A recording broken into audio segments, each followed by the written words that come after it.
I would like to take this opportunity to welcome our delegates who are also joining us online. As you may be aware, this high-level policy dialogue on financing, on healthcare financing in Zimbabwe is being conducted in a hybrid format, meaning that we have a physical meeting here, and then we also have other colleagues and other delegates who are also joining us online. Let me hasten to say we have gathered for this inaugural event, which is the first of its kind, which is going to deliberate on issues around healthcare financing in the country. The main agenda of our meeting is to really have an exchange of ideas on how to best improve the national healthcare delivery system. What are the opportunities in terms of policy agenda for the health sector in Zimbabwe? This is really why we have gathered. Ladies and gentlemen, allow me to move on to recognize and introduce our esteemed high table for today, which has our panelists for this program. Allow me, ladies and gentlemen, at this juncture, to recognize and welcome the Acting Minister of Health and Child Care, who's also the Minister of Higher and Tertiary Education, Science and Technology Development, and is also Acting Minister of Foreign Affairs at the moment, Professor Amon Murwira. Welcome, sir. The Honorable Deputy Minister of Finance and Economic Development, Honorable Clemens Chidua. Welcome, sir. The Charge d'Affaires of the United States of America Embassy, Mr. Thomas Hastings. Chair of the Health Development Fund in Zimbabwe from the Foreign Commonwealth and Development Office at the UK Embassy, Ms. Geraldine Okalan. The UNICEF Global Director, based at the headquarters in New York, Dr. Abu Kambo. These are our panelists for today. Let us put our hands together and welcome them.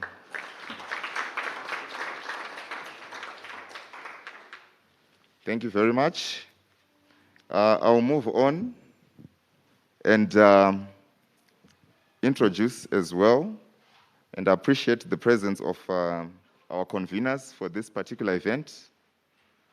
We have with us the Acting Permanent Secretary in the Ministry of Health and Child Care, who's also the Chief Director for Policy and Planning in the Ministry, Dr. Robert Mjigiradima. Welcome, sir. We have the UNICEF representative in Zimbabwe, Dr. Tajuddin Oyewale. Welcome, Doc. We also have the WHO representative in Zimbabwe, Dr. Alex Gasasira. We also have, last but not least, on the conveners, the president of the Zimbabwe Economic Society, Dr. Nigel Chanakira. Thank you very much. Let's put our hands together once again and welcome our conveners. These are the guys that are going to be steering the ship for today's proceedings. I also have the pleasure to welcome you all. I know we have other senior government officials here present from the Ministry of Health and Child Care and possibly other ministries here represented. The Zimbabwe Economic Society, I see you are represented here. The United Nations family here present, I acknowledge your presence and welcome you. Other development partners, we also have the ZIPARU. Distinguished guests, ladies and gentlemen, members of the media, allow me at this juncture to invite Dr. Tajuddin to take over from here, and then as we proceed with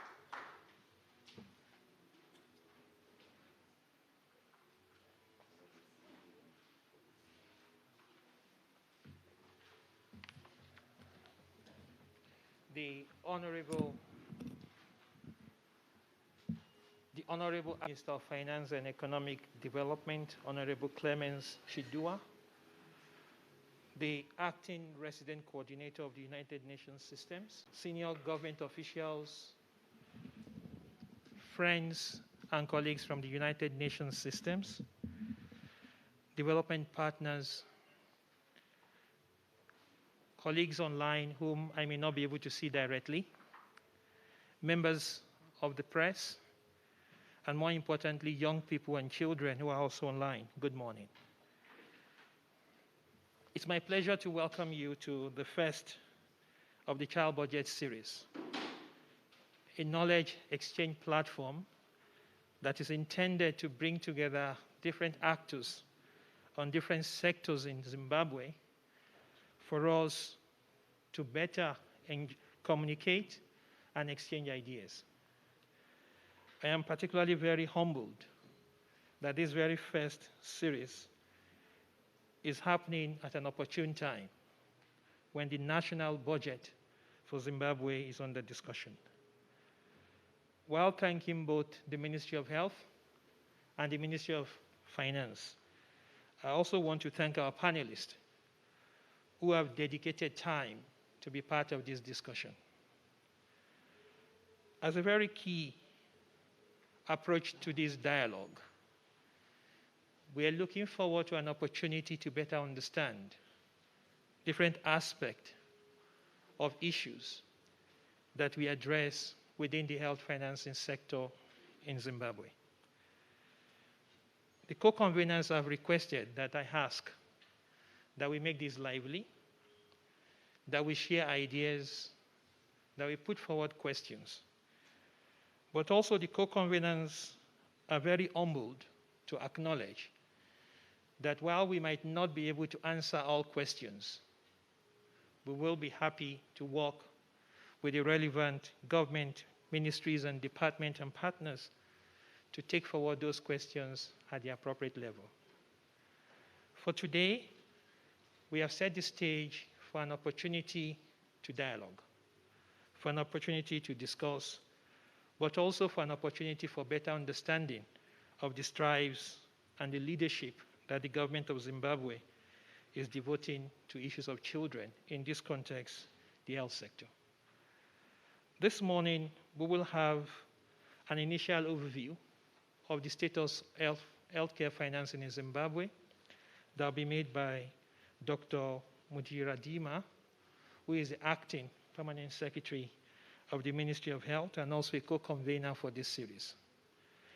And there will be a commentary from Dr. Alex Gasasera, this time wearing his hat as the WHO representative to Zimbabwe. Thereafter, our panelists will take us through different aspects of issues of healthcare financing. The Honorable Acting Minister for Health and Childcare, Professor Amon Muwirira, will start by laying the ground for the key priorities for the health sector under the National Development Strategy of the government of Zimbabwe. And he will use that opportunity to enlighten us on the key government policy agenda on sustainable financing for health in Zimbabwe, as well as the opportunities that are there for Zimbabwe to take forward the commitment both in the National Development Strategy as well as in the National Health Strategic Plan. It will therefore be followed by Ms. Geraldine O'Gallaghan, the Development Aid Director from the UK Embassy, who is also the chair of the Health Development Fund in Zimbabwe. Ms. Okalan will enlighten us on the current trends in international aid support to the health sector in Zimbabwe. But more importantly, we dovetail into the opportunities to optimize pool funding and pool financing to the health sector development strategy implementation.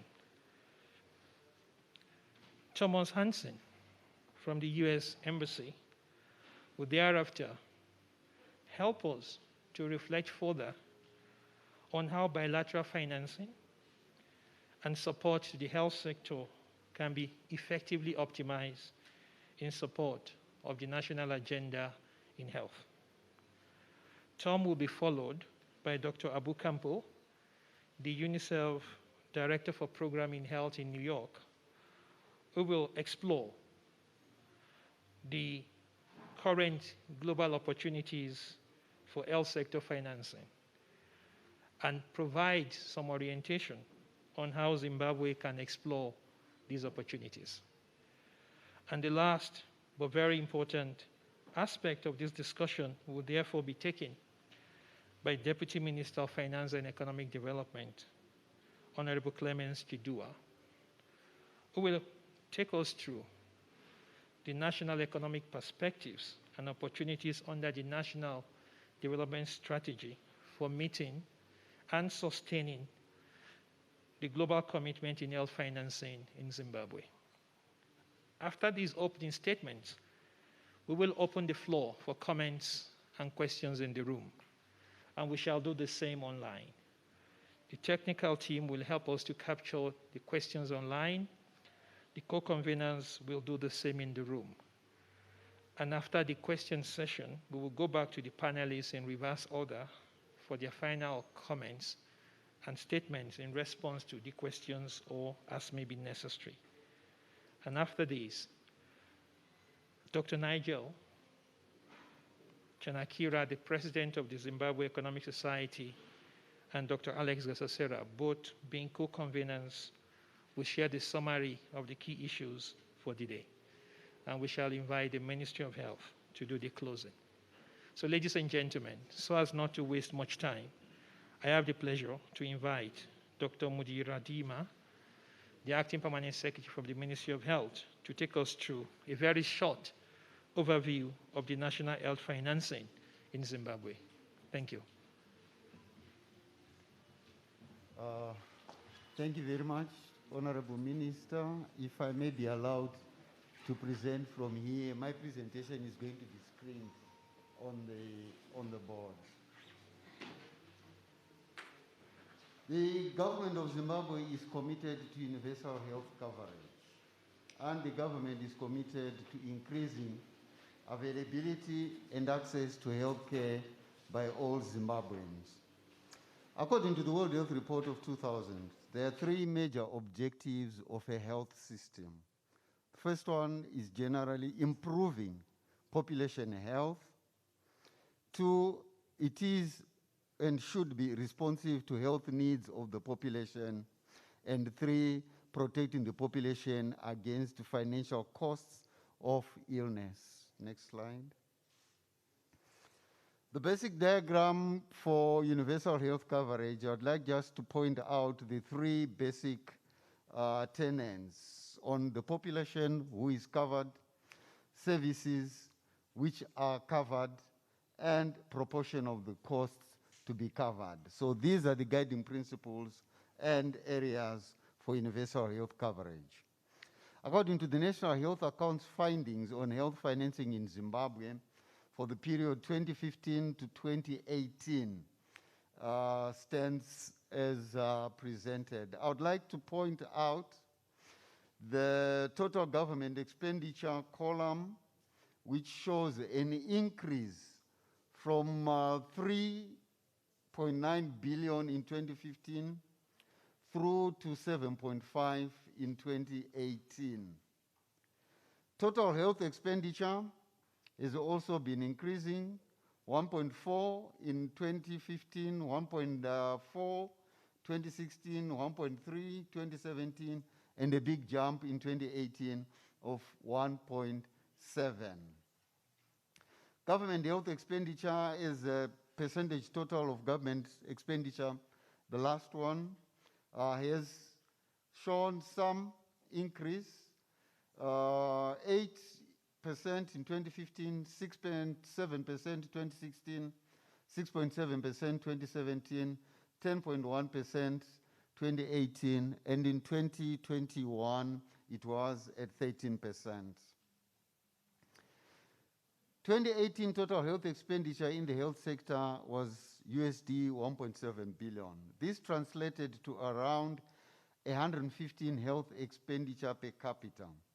However, the important thing is the composition of this total health expenditure. 90% of health services in Zimbabwe are estimated to be accessed through the public health system. About 10% of the population seek services in the private sector. It is important to note which resources are amenable to the public health system, which covers most of the Zimbabwean population. Next slide. This slide shows the total health expenditure by financing source 2017 and 2018. Government in 2017 was at 33% with around 437.7 million. 2018, the share grew to 44% at 762.8 million. Corporations in 2017 were at 17.3%. In 2018, slightly went down to 15.8%. Household expenditure 2017 was at 15.5%, and in 2018, slightly decreased to 13.3%.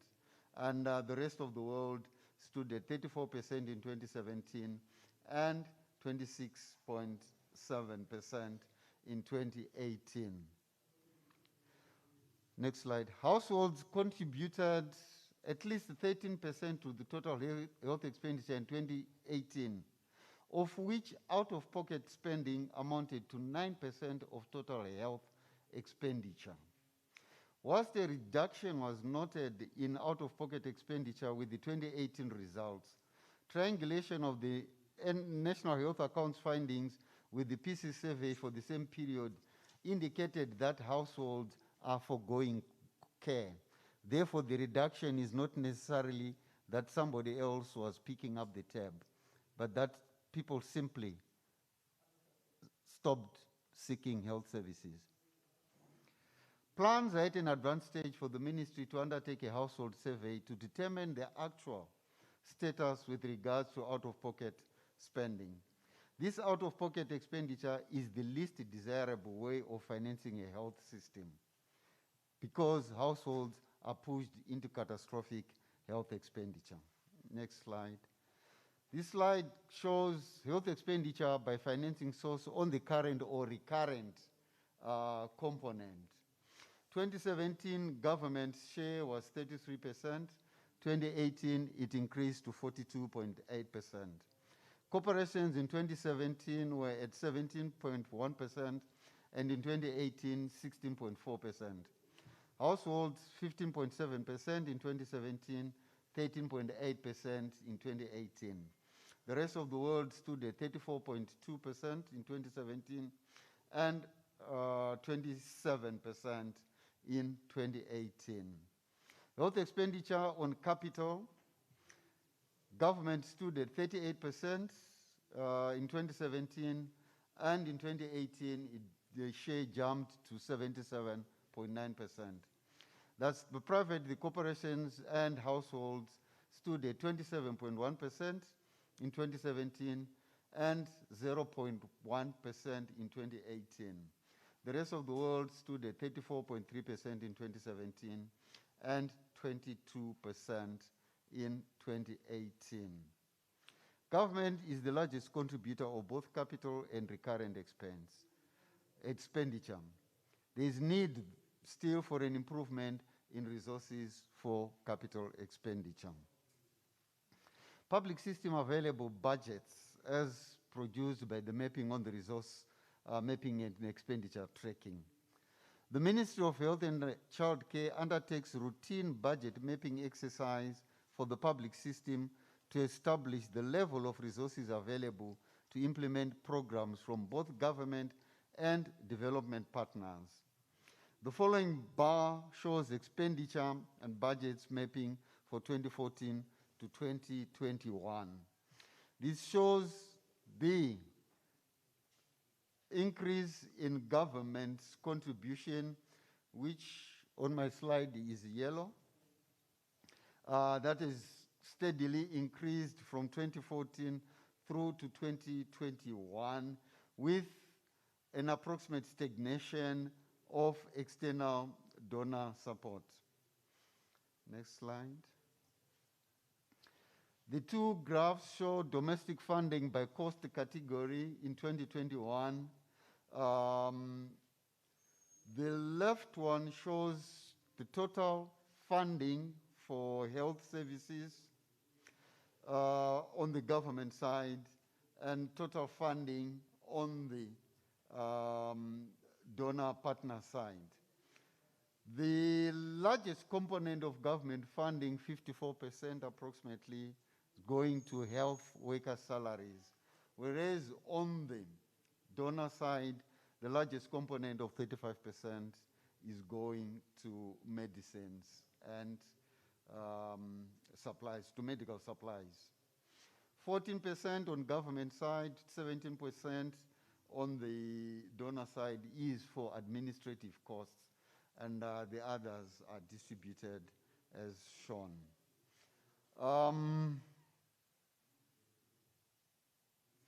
There used to be a short video, sort of a joke. This gentleman went into a restaurant, ordered his meal, 3-course meal, then the soup was brought. Then he called the waiter. He said to the waiter, "Can you taste the soup?" And the waiter said, "Sir, is it too hot? Taste the soup. Is it too cold? Taste the soup. Is it too spicy? Taste the soup." And then the waiter went, "Where's the spoon?" And the gentleman said, "Aha. I believe the population in Zimbabwe are asking us to taste the soup." Key messages. Government needs to ensure financial protection for its citizens and avoid impoverishment from seeking health care by reducing catastrophic health spending, currently standing at more than 10% of the total household spending. Access to healthcare services needs to be guaranteed through prepayment mechanisms that ensure continuous service delivery by availing quick reimbursement for services offered by providers.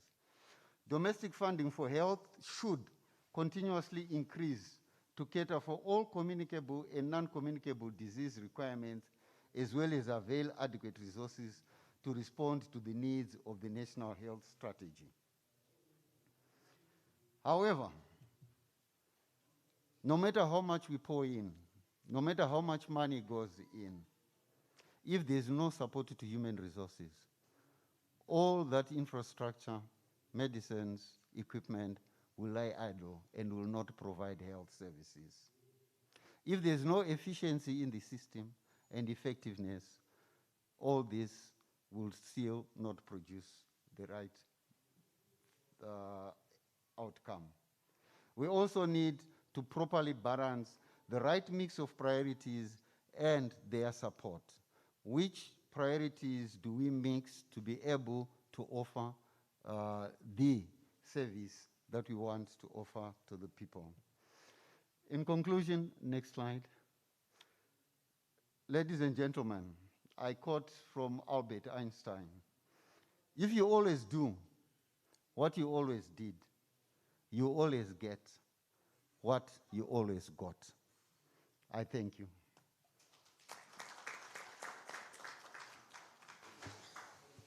Thank you very much, Doc. Let me invite Dr. Alex Gasasera to give us a commentary on this presentation. Alex, please.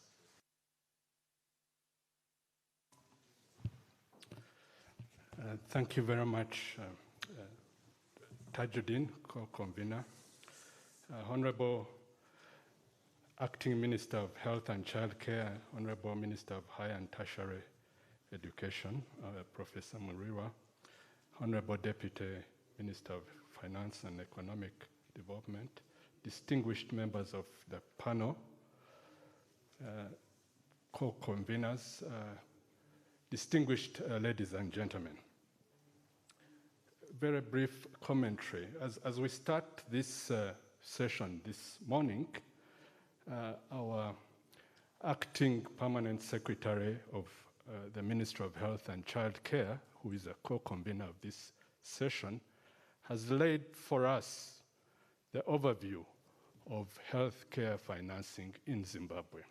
And we have seen very encouraging trends.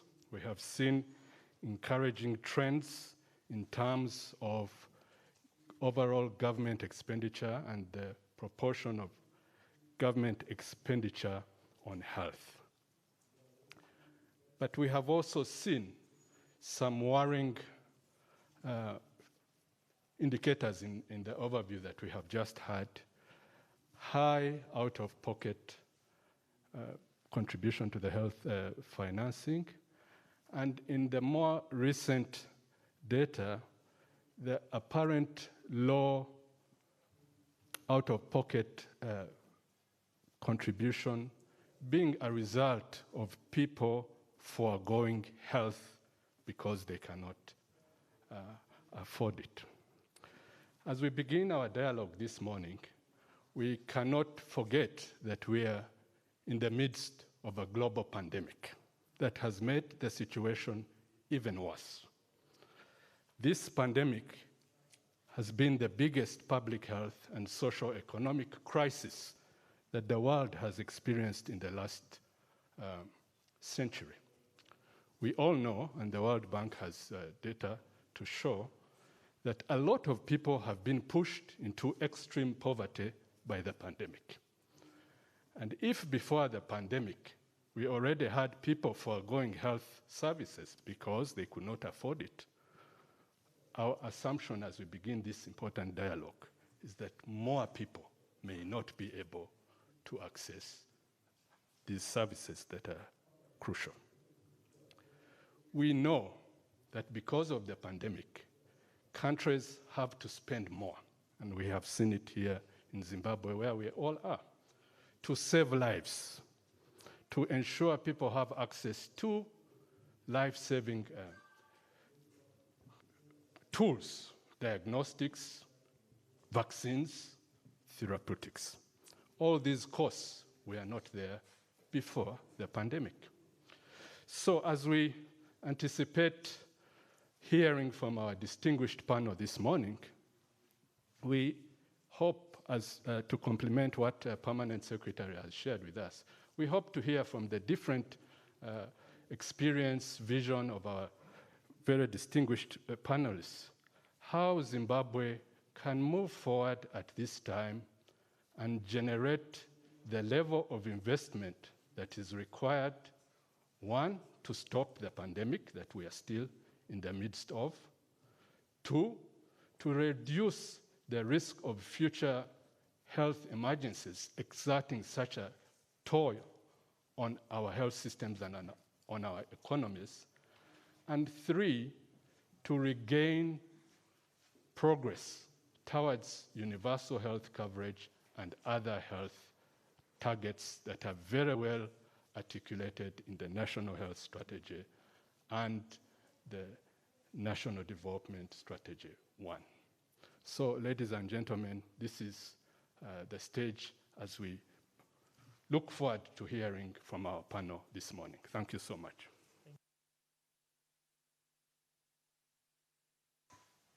Thank you very much, both to Dr. Mudiradima and also Dr. Gasasera, setting the stage for the discussion. Ladies and gentlemen, I have the privilege and honor to invite to the podium the Honorable Acting Minister for Health and Child Care, Professor Amon Muwiririra, who is also the Honorable Minister for Tertiary and Higher Education in Zimbabwe. And I'm told today also is also the Acting Minister for Foreign Affairs. You're welcome, Honorable.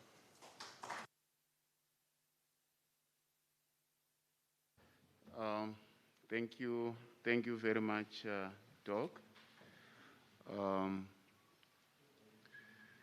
Our honorable guests,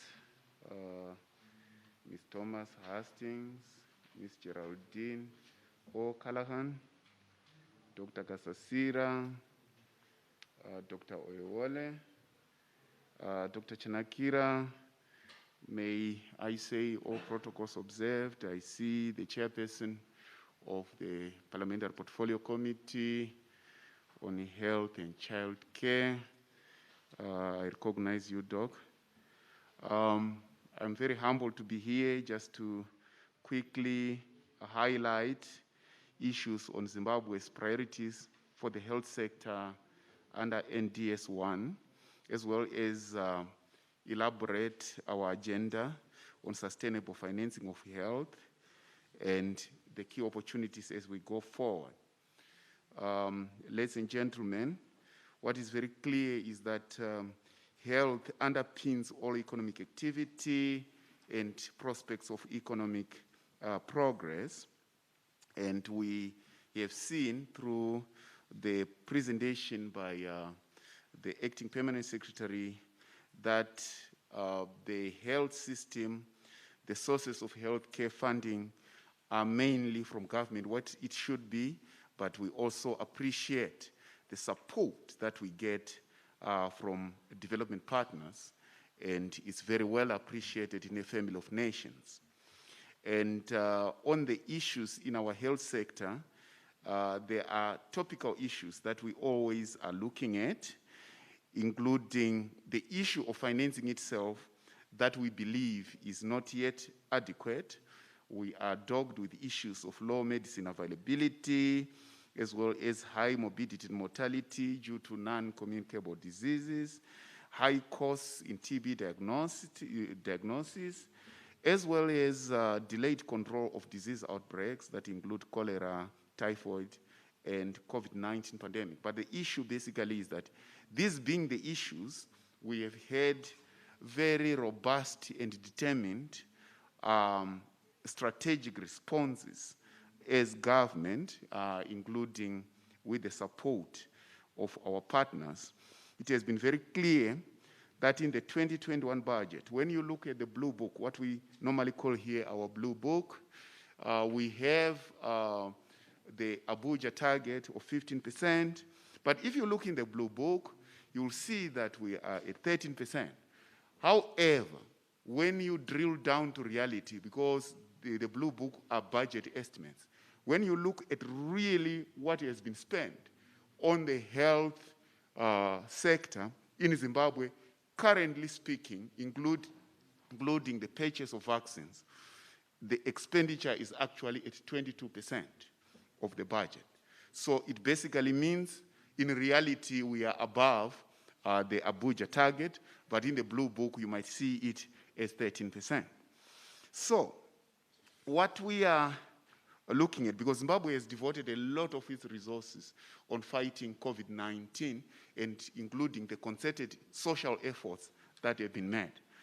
But in terms of our strategies as we go forward, we are looking at gaining efficiency from our existing resources by basically strengthening planning and governance around procurement of infrastructure development and equipment. And the Ministry of Health and Child Care has been restructured and is in the process of continuing to restructure itself to increase this efficiency, as well as trying to increase the amount of public resources that are available for health, which I have just demonstrated. In the restructuring of the Ministry of Health and the way, our intention, what we want to do, you shall see that in the new structuring, we are focusing not only primary, secondary, tertiary, and quaternary levels of health provision, but we have gone to the fifth level, the quinary level, whereby we are focusing on the application of research and development and innovation to the support of our health sector, which are specialist hospitals that we intend to use for really doing super specialist training and application. And in terms of also trying to improve the availability of human resources despite constraints of out-migration, which I think is a topic. We are also increasing even the number of training medical schools. We will be opening a medical school at Great Zimbabwe University. We are improving availability of Ekuseni Hospital to National University of Science and Technology together with the Ministry of Health. And we have already a school, for example, that we are starting, which has started at Midland State University. We believe that we will be able to move in a positive direction. We know that it cannot happen in one day, but the plan is positive.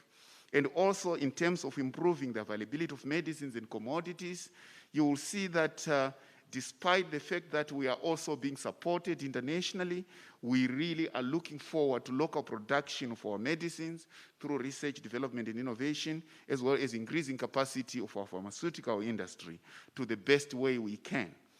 As well, we are also looking at the issue of the health infrastructure and medical equipment delivery within our NDS1. You would see that we have moved a lot in terms of hospital refurbishments, as well as looking at the issues of reducing morbidity and mortality due to communicable and non-communicable diseases. One of the main issues that this government has focused on is ramping up the availability of safe water, sanitation and hygiene. I think this year alone we have drilled so many boreholes in response as one part of our COVID response. And one of the issues that we are looking at also is improving reproductive, maternal, newborn, child, and adolescent health as a government.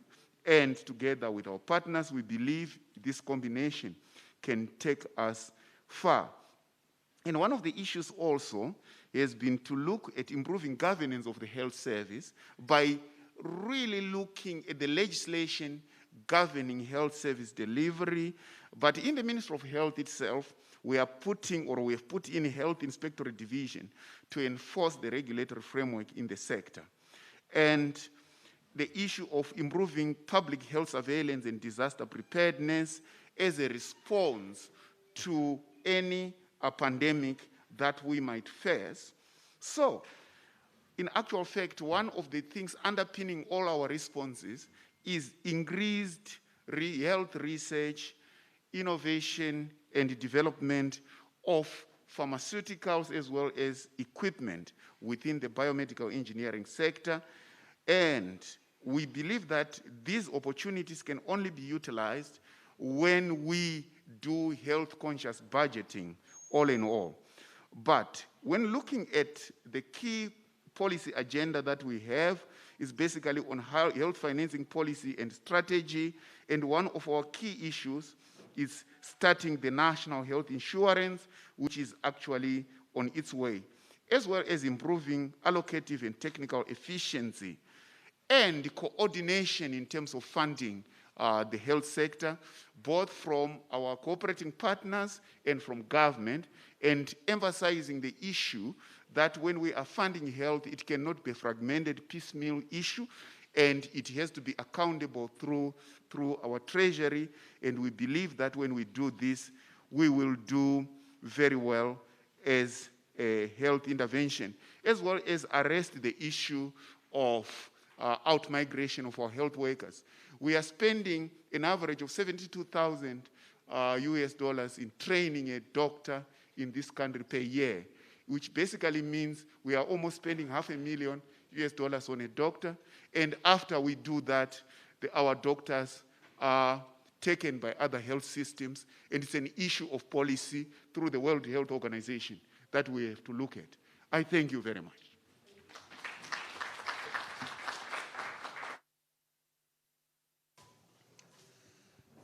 Thank you very much, Honorable Acting Minister for Health and Childcare, Professor Amon Muwirira. And we've really taken note of most and many issues that you've raised, including the aspect of health insurance, the need for coordination of the different investment in the health sector, the focus on healthcare the focus on human resource for health, as well as the commitment towards local production of medicines and commodities. To follow on from the Honorable Minister, I have the pleasure to invite Ms. Geraldine O'Halloran, the Development Director from the UK Embassy and Chair of the Health Development Fund for Zimbabwe, to take us through our discussion. Thank you.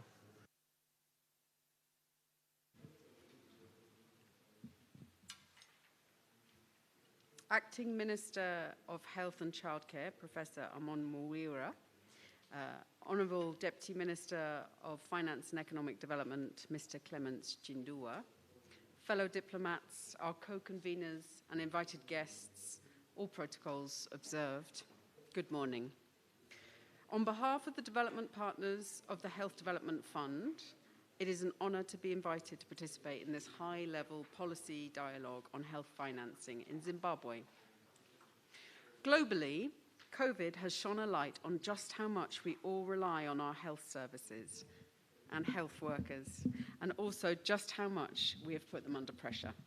So here in Zimbabwe, a discussion on how we can support the health sector to become more resilient to shocks and more sustainable in the medium term is really welcome. I hope today to be the first of many such dialogues, and I want to sincerely thank the co-conveners for bringing us all together. Before I turn to the question of health financing trends and the importance of collective action, I do want to take a moment to briefly acknowledge the government of Zimbabwe's achievements in tackling COVID-19. It's great to see Zimbabwe amongst the top African performers on the vaccination rollout. And I want to reassure the Honourable Minister that, as development partners, we remain fully committed to supporting Zimbabwe's access to more vaccines through the COVAX facility and through the African Union Vaccine Acquisition Trust, so that the country can begin to recover from the devastating impact of COVID-19. I was going to say, so that life can come back to normal, but we know that COVID-19 has changed societies in all sorts of ways. It has tested the resilience of health systems all over the world. And countries scoring well on traditional health coverage measures, including the UK, have struggled to respond to competing demands. It has certainly changed the way the world looks at healthcare systems, exposing vulnerabilities and highlighting the importance of sustained long-term investment in health systems, in health infrastructure, and health workers. Which brings me to my first question. Which is, what is the current trend in international aid to the health sector in Zimbabwe? Firstly, globally, health sector spending makes up something like 25% of all development assistance. 55 billion was spent in the health sector in developing countries in 2020 alone. In Zimbabwe, from 2016 to 2020, external financing accounted for 65% of overall health financing. But now we are seeing increasing pressure on international aid budgets, including in the UK, due to the unprecedented challenges of the global financial context. Although economies are slowly recovering in donor countries, a reduction of funds in the medium term is likely. For instance, the successor to the Health Development Fund is likely to be significantly smaller. Arguably, this reduction in funds could be seen as a catalyst for a more strategic conversation on how we increase the resilience and sustainability of Zimbabwe's domestic health sector financing so that it can withstand external shocks and the vicissitudes of external support. We are, in fact, already seeing a rebalancing in domestic and external support, and I want to acknowledge the government of Zimbabwe's increased domestic financing for health in 2021 to 65% of the overall budget. Zimbabwe has, as the previous speakers outlined, increased its allocation to health to 13% of the national budget in 2021 and is moving closer to the Abuja Declaration target of 15%. This is a really positive step, as are the indications that the government will use some of their 961 million allocation from the special drawing rights to acquire vaccines and invest in construction and renovation in primary healthcare facilities. But, of course, This is about quantity and about quality. As the WHO's spending report shows, increased domestic health spending does not always translate into increased access to health services for the poorest. Inflation, exchange rate fluctuations, budget inefficiencies, and inequitable distribution can all undermine the best intentions and prevent health services reaching those most in need. So, whilst we applaud Zimbabwe's commitment to increase public spending in health, we do need to continue to work together to ensure that limited resources are used in the most efficient way possible. And we need to begin to discuss how to rebalance the allocation of domestic and external resources to ensure that Zimbabwe's health sector is resilient and sustainable. Which brings me to my second question, which is, what are the opportunities to optimize pooled funding mechanisms to support the national health strategy? I want to emphasize that, as development partners, we align our support with the outcomes in the national health strategy. We stand a much greater chance of delivering good health outcomes for the people of Zimbabwe if we are aligned and coordinated. This does not mean that all development partners, both bilateral and multilateral, need to put all their resources in one pot. But to be more effective, we do need to agree collective program and policy priorities and keep talking together and working together, and of course, aligning behind government priorities. We have found in Zimbabwe that pooled funds have helped build coherence amongst the development partners, leading to some great results, for instance, in the area of maternal and child health and in results-based finance. We, as the UK, have been part of a pooled fund since 2007, and with the EU, Ireland, Sweden and Gavi, we are finalising the design and funding commitments for a new fund called the Health Resilience Fund, which will be operated from 2022 to 2025. But these pooled fund mechanisms also require coordination with the other major funders, notably the US, and the big multilateral global funds who work on issues such as HIV and malaria. To maximise the impact of all external funding, we must coordinate and our engagement and balance support between direct service delivery and strengthening the health systems which will continue to support Zimbabwe's people over the medium term. For all development partners, there is a recognition that there are two areas in particular that we all need to come together and focus on. The first, which has been covered by my previous speakers, is the increased domestic funding for health, aiming to reach that Abuja target of 15%, but also ensuring efficiency, equity, prioritisation, transparency and accountability in the use of those precious resources. Secondly, and I think this one is harder, is a focus on human resources, notably a consistent approach to the allowances for health workers to avoid distortionary practices, but more importantly, working on a longer-term approach to public sector pay. These are tough issues in a tough global context. We won't solve them overnight, but government commitment to increasing domestic revenues, its commitment to the principles of the health strategy, and its commitment to this dialogue, and I hope ongoing discussions on health system strengthening, are all really positive signs that we can collectively support a stronger, more resilient, equitable, and efficient health system in Zimbabwe. Thanks to the government, my esteemed co-panelists, and to our co-conveners for making this event happen, and I look forward to fruitful ongoing dialogue. Thank you.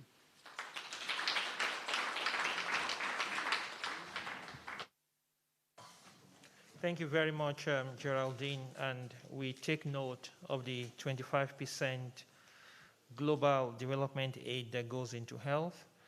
We take note of the desire of the Health Development Fund partners towards alignment, coherence, and coordination with other partners, but also with the government. Let me, at this point, invite Mr. Thomas Hansen, the Charge d'Affaires of the U.S. Embassy in Zimbabwe, to make his speech. Come, please.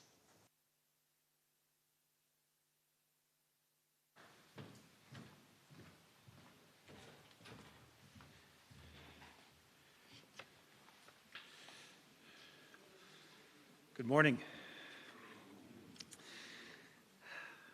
His Excellency, the Honorable Minister, who, if I am counting correctly, currently has 9 areas of responsibility: higher tertiary education, innovation, science, technology, health, childcare, foreign relations, and international trade. Is that correct? That's 9. Thank you for being with us. Honorable Amon Murirwa, Honorable Deputy Minister of Finance, Chidua, Director of Global Health for UNICEF, Dr. Campo, my colleague Geraldine O'Callaghan from the UK Embassy, Dr. Oyewale, Gasasira, Tanakira, Diodima, all members of the international organizations, diplomatic corps, civil society, thank you for being here today, all protocols observed.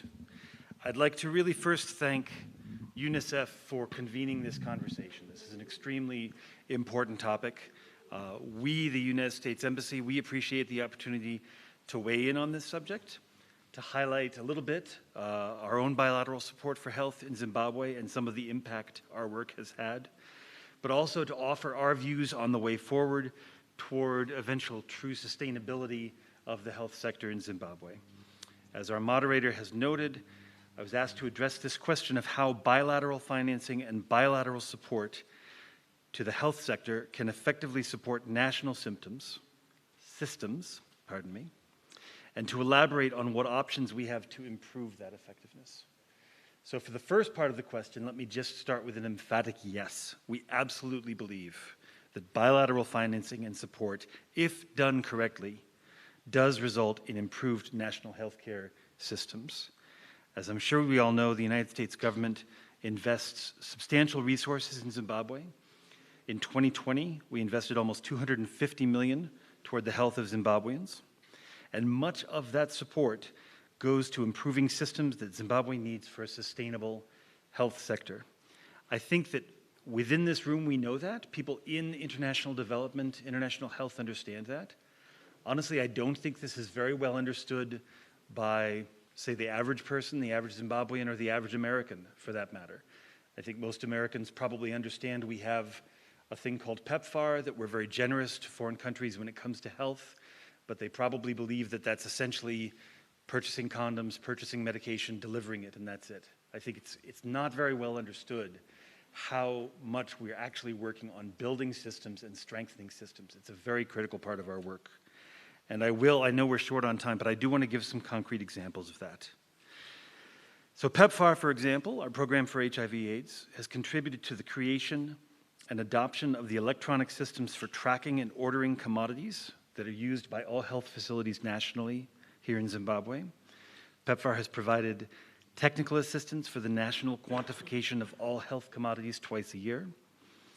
We've provided support and training and technical assistance in stock management practices.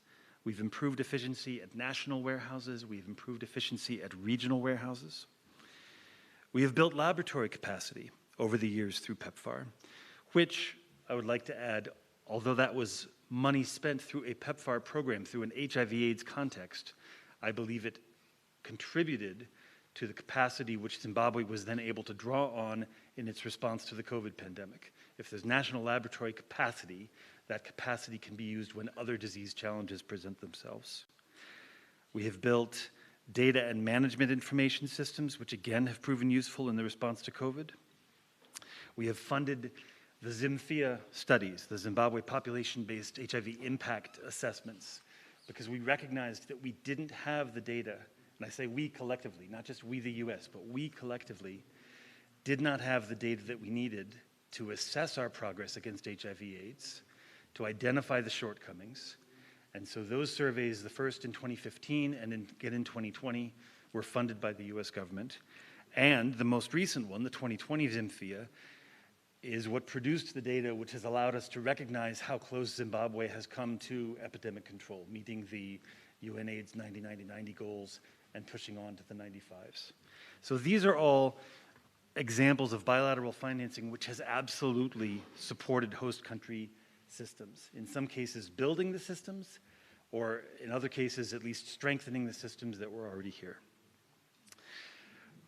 But between that point, the point of building and strengthening systems, and the true sustainability of those systems, there's still some distance to go.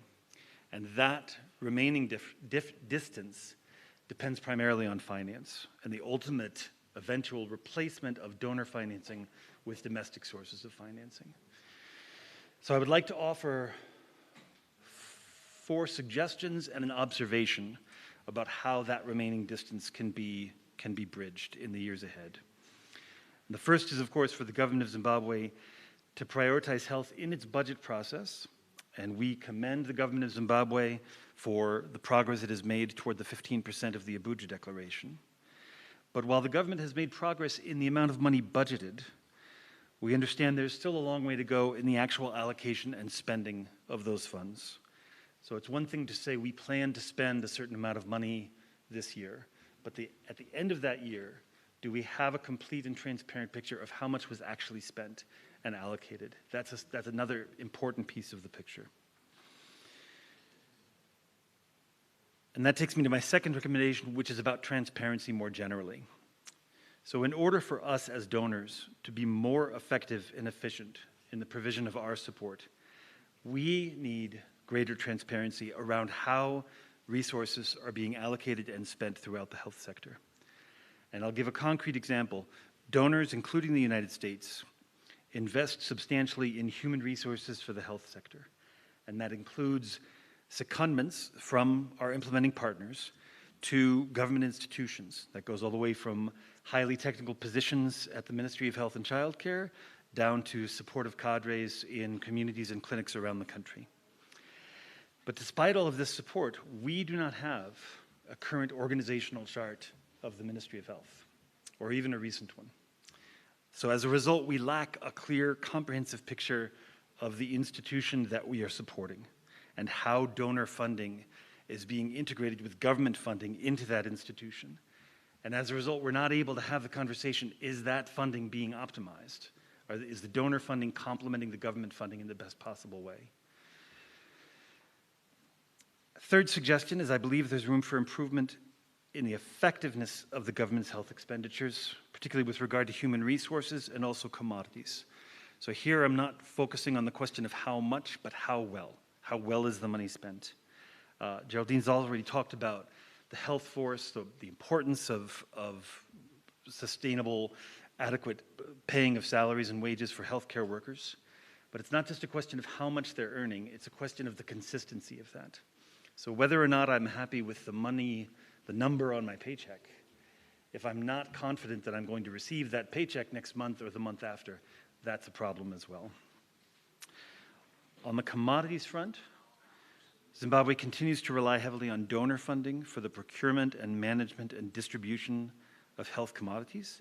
And that reliance on foreign funding for what is such a critical element of healthcare, ultimately that presents a real vulnerability to the stability of Zimbabwe's healthcare system. So we encourage the government to focus on transparency and coordination and to explore more cost-effective models for commodity procurement and distribution. My fourth suggestion has to do with planning and inclusiveness in planning. We believe there are opportunities for Zimbabwe to engage in more inclusive planning processes that include all of the relevant actors, and that includes civil societies and communities and the private sector in the management and funding and oversight of the health system. And information regarding the financing and the delivery of services and the outcomes of those services, information at a population level, that information should be publicly available.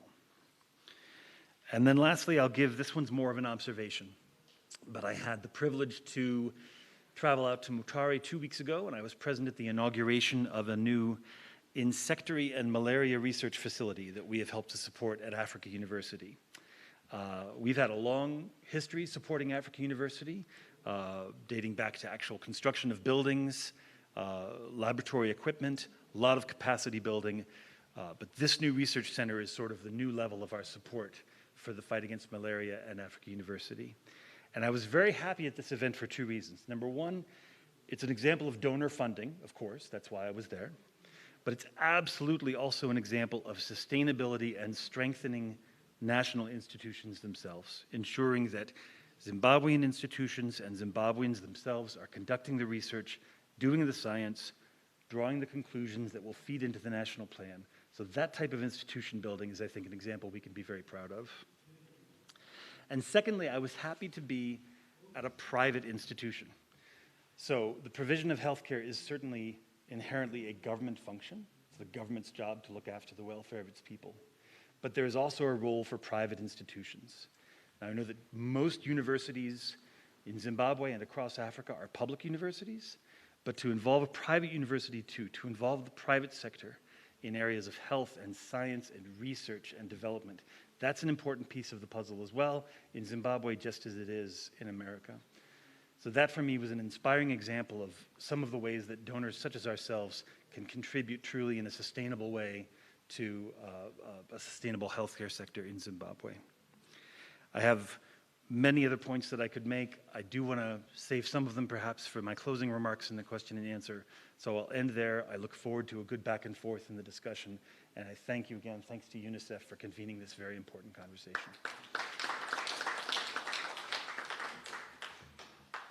Thank you very much, Thomas, for that inspiring presentation, especially taking note of how bilateral financing can contribute to systems development with reference to areas of supply chain management improvement, laboratory capacity, and data management. But also in your proposal, I think the aspect of inclusive planning engagement with the private sector that you end with resonate very well as a way to take things forward. I recall when the SDGs were being approved in New York, it was very clear that public investment will never be enough to meet those goals. So it is a welcomed opportunity that we are also reaching out to the private sector. Thank you very much for raising that aspect. It's my pleasure to invite Dr. Abubakar Campo, the UNICEF Global Director for Health, to make his presentation. Thank you, Master of Ceremony. Honorable Minister, acting for the Ministry of Health and Child Welfare, Professor Murira, Honorable Deputy Minister, Mr. Chiliwa, Chargé d'Affaires of the U.S. Embassy, Mr. Hastings, and Development Director for the Foreign and Commonwealth Office, Mrs. Okala, Acting Resident Coordinator, my colleague Alex, government officials, my colleagues and friends from the UN family, honorable guests and invitees, good morning to all of you. I would like to thank the conveners as well as the government of Zimbabwe for giving us the platform of having these discussions.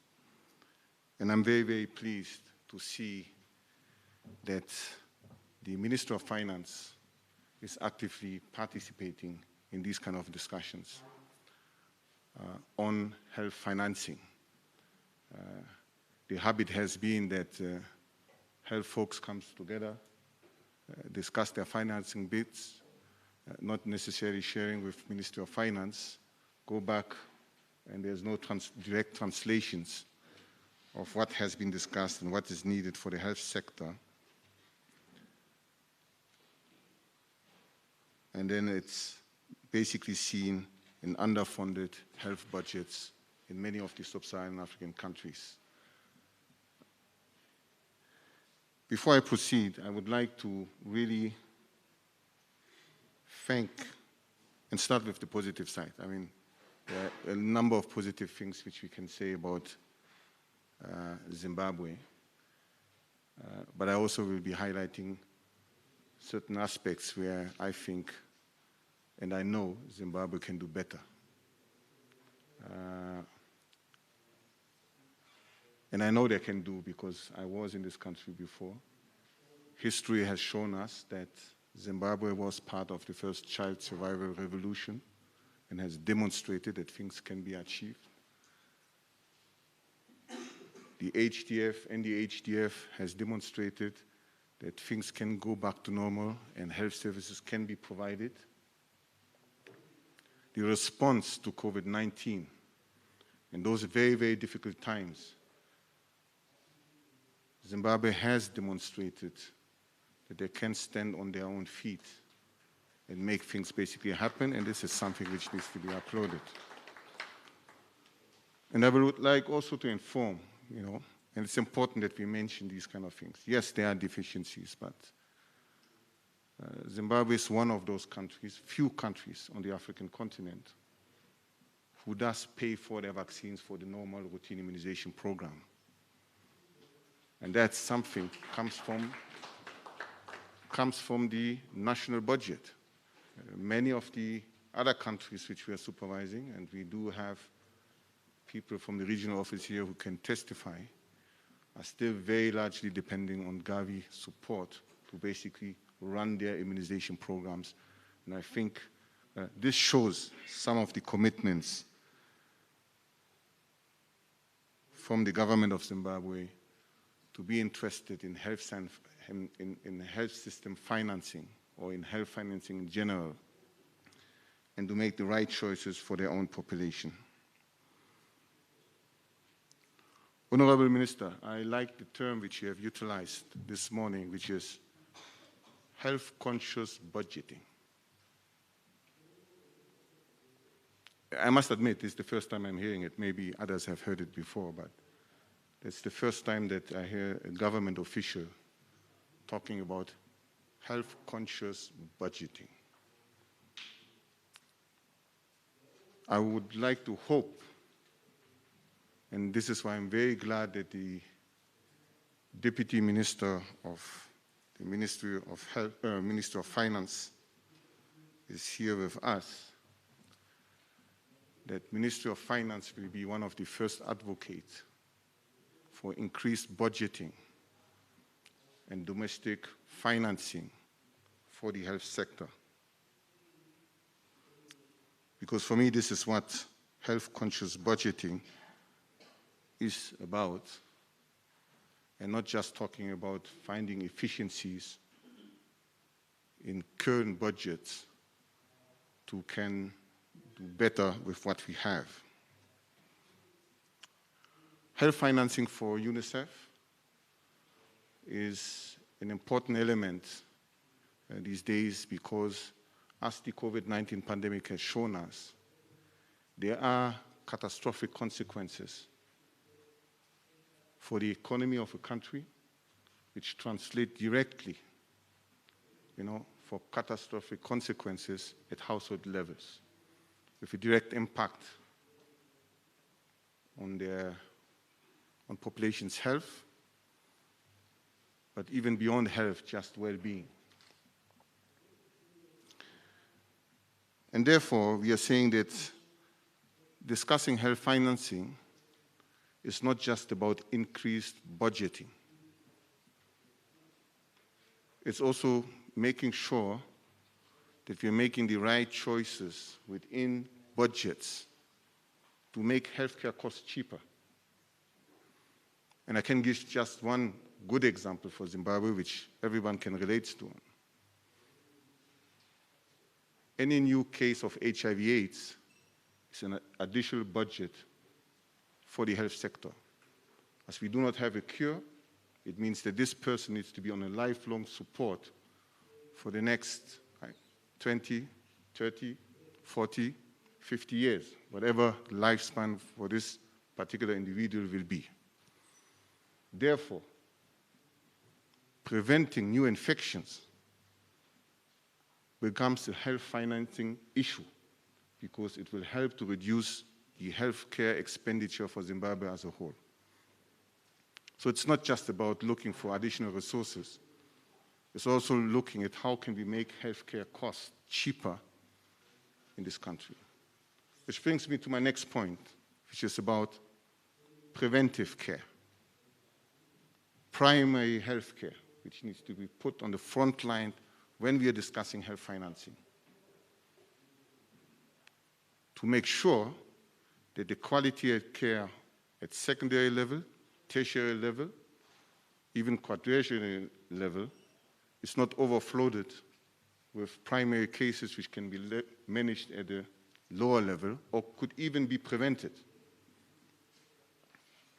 This is part of a health financing discussions. Where should we be investing the bulk of our money to make sure that we can provide quality of care at every single level?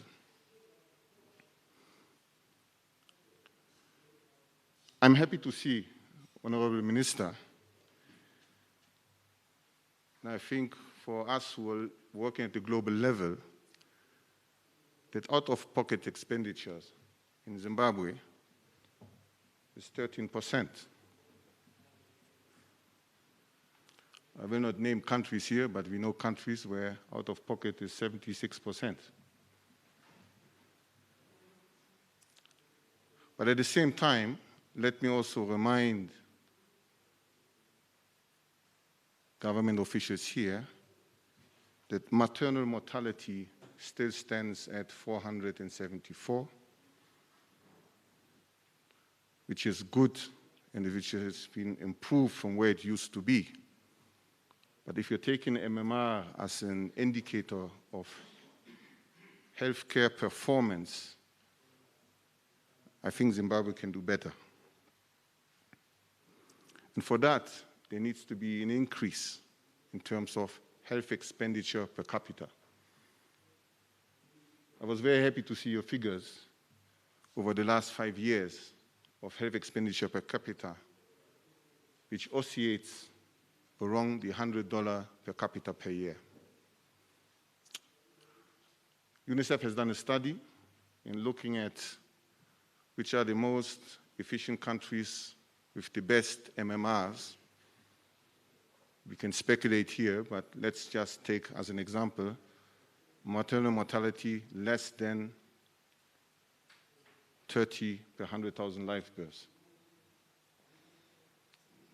And I'm using the maternal mortality as an indicator for performance of the health system because in many of the development partners' views, WHO and UNICEF in particular, we think it's the most precise one because it needs a 24-hour services for their own populations to address maternal mortality. So in terms of measuring performance of a system, it's probably one of the best ones. But all countries who have an MMR which is less than 30, which I admit is very, very good, spend a minimum between 3,000 and 5,000 US dollars per capita per year, which should be giving reflections to Zimbabwe if they would like to make progress. So yes, we can reach the Abuja declarations, but if the right investment is not done, no improvement will be done as well. And put it simply, if we keep maintaining health expenditure per capita around 100 and 150, I think even the SDG targets will be very fast stretched because there will be no significant improvement, or investment. And I'm deliberately saying investment in the health sector. So I think I would really like to pose these preconditions because we can play with numbers, but the reality comes in terms of outputs is when we really walk the talk. And I'm happy to see that the discussions here in Zimbabwe are leading towards that the government of Zimbabwe, in the presentation even this morning, are trying to open their books so that we can see where the spending is going and where we need to improve. Let me make a last point on investment, and one of the things which the Honorable Minister has already highlighted, which is the human resource for health, which is a key issue which needs to be addressed. And I don't think enough, I want to believe that the Honorable Minister has said it at the end of his speech, that the issue is not so much about producing new cadres in this country. The issue is more about retaining them in an environment where you have quite powerful neighbors who are trying to hijack the human resource of Zimbabwe because of their quality and inability of producing this type of cadres in their own countries. And this needs a very serious reflection, which is not an easy one, as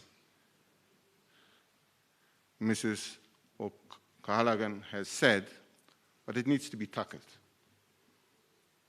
Because otherwise, Zimbabwe will keep producing, investing in schools, investing in trainings, but not for Zimbabwe, but for South Africa, Mozambique, Botswana, to just name those ones, because I'm pretty sure that some of them also end up in the UK, in the US, or somewhere in Europe as well. And for that, I think the discussions in terms of domestic financings and how we can basically create more fiscal space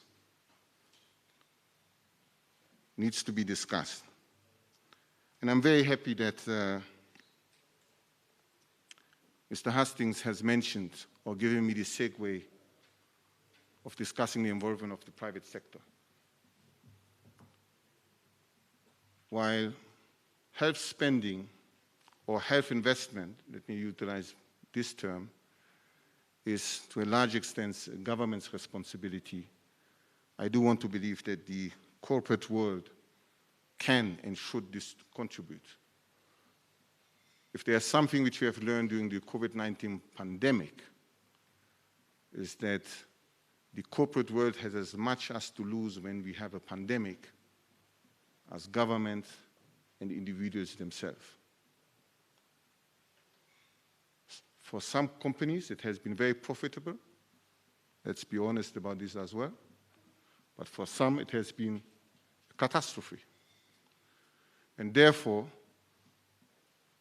we would like for the financial institutions of changing the narrative of how we are painting expenditure in health more as investment in health, because it has a tremendous economic impact on that.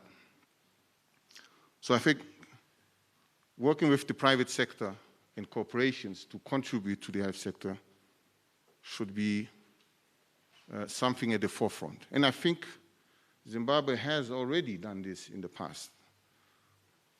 If you're talking about the HIV/AIDS levy, which Zimbabwe has been spearheading for a couple of decades right now, money brought in from the private sector to really address the HIV/AIDS crisis. Why not expand this and looking at the levy or transforming this particular levy for primary healthcare or for secondary healthcare or for healthcare in general? Because whether it's HIV/AIDS or whether it's a pandemic response, they need a health system to basically to respond towards to. And I think these are the kind of options which we can look for. We can look at impact bonds, which can be discussed, where the financial world can help us of structuring them, supporting, the investment into the health sectors as well. And I think these are the kind of discussions where Ministry of Finance could help us in laying out formats and possibilities towards that. And there are other opportunities globally. I think let's not forget that despite the pandemic, that despite our usual issues that we have, the environment has an impact on health and therefore climate change, where there are multiple opportunities and financing possibilities to tap into, could also contribute to invest. And I think I was very happy to hear the Honorable Minister talking about water and sanitation investments, because there is a direct impact on the health outcomes. And if you can reduce burdens of diarrhea, of any kind of waterborne diseases, it makes health financing easier. And it goes back to my first point, which was about preventing some of these diseases to reduce the burden of health costs in the country in itself. I would like to close on one of the other elements which has been mentioned, but this is important when it comes to negotiating and discussing different funding aspects. And I think Mr. Hastings has highlighted it. This is about transparencies on how budgets are managed and presented. And I think, open doors, open books so that people can see how money has been spent, where it has been going to, makes it just easier of attracting more resources into the countries as well, including from the private sector. Even if it's the local private sector. These are the fundamental questions which will be asked, and for us to moving forward and setting up impact bonds, trust funds, other mechanisms where money can be basically sought through. A very good example, not yet concretized, but which we had discussed in Nigeria, for example, was how do we tap into the telecommunication companies to contribute into the health sectors. And we find a very good mechanisms where those who make more phone calls than others will pay more for the health sector than others. So like in self-surviving health insurance schemes, but not at the burden necessarily of those who do not have any kind of phone services or not using any kind of these phone services.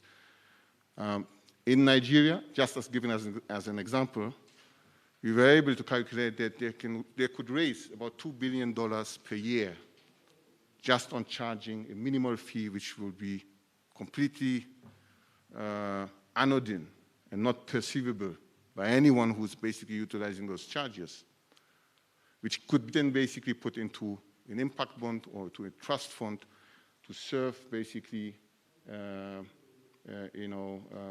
to give access to either an insurance schemes or to provide free of care or free of charge services to some of the countries. And these are the kind of mechanisms which we need to discuss with the private sector so that they can also contribute and pay their share, without necessarily going through a heavy taxation process, which has their own other liabilities. I do want to believe, and this would be my last point, that we all like to talk about financially constrained environment. But for good programs, there always has been money. There has never been a financially constrained environment. I remember before the COVID-19 pandemic, at a global level, we were asking for $36 billion to tackle maternal mortality globally. And we were consistently told that there is no money available. COVID-19 struck, and suddenly we found hundreds of trillions of dollars to re-inject into the economy. And the biggest questions which I always ask, where did this money come from? Because we were looking for 36 billion, nowhere to be found. COVID came, it became national security, and investments have been made in own economies in more than $5, $6, $7 trillion US dollars in less than a year. So money is always available when it is needed and when there are good and successful programs. And I do believe that the government of Zimbabwe has the capacity, the audacity and the willingness of being a pioneer in making this happen, and that's why we are here today this morning. Thank you.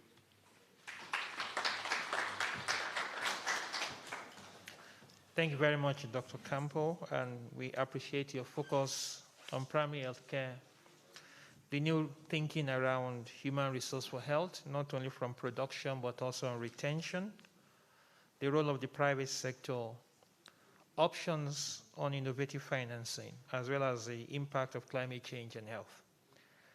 Ladies and gentlemen, let me, at this point, invite the Deputy Minister of Finance and Economic Development, Honorable Clemens Chidua, to present his speech.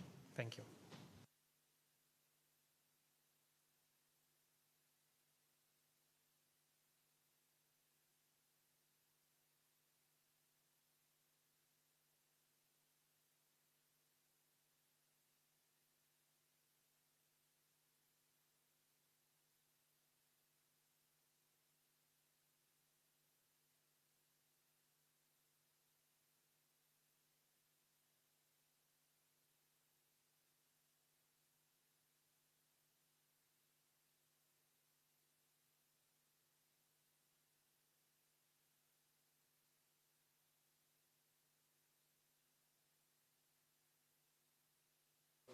And the child welfare, all the conveners who are here,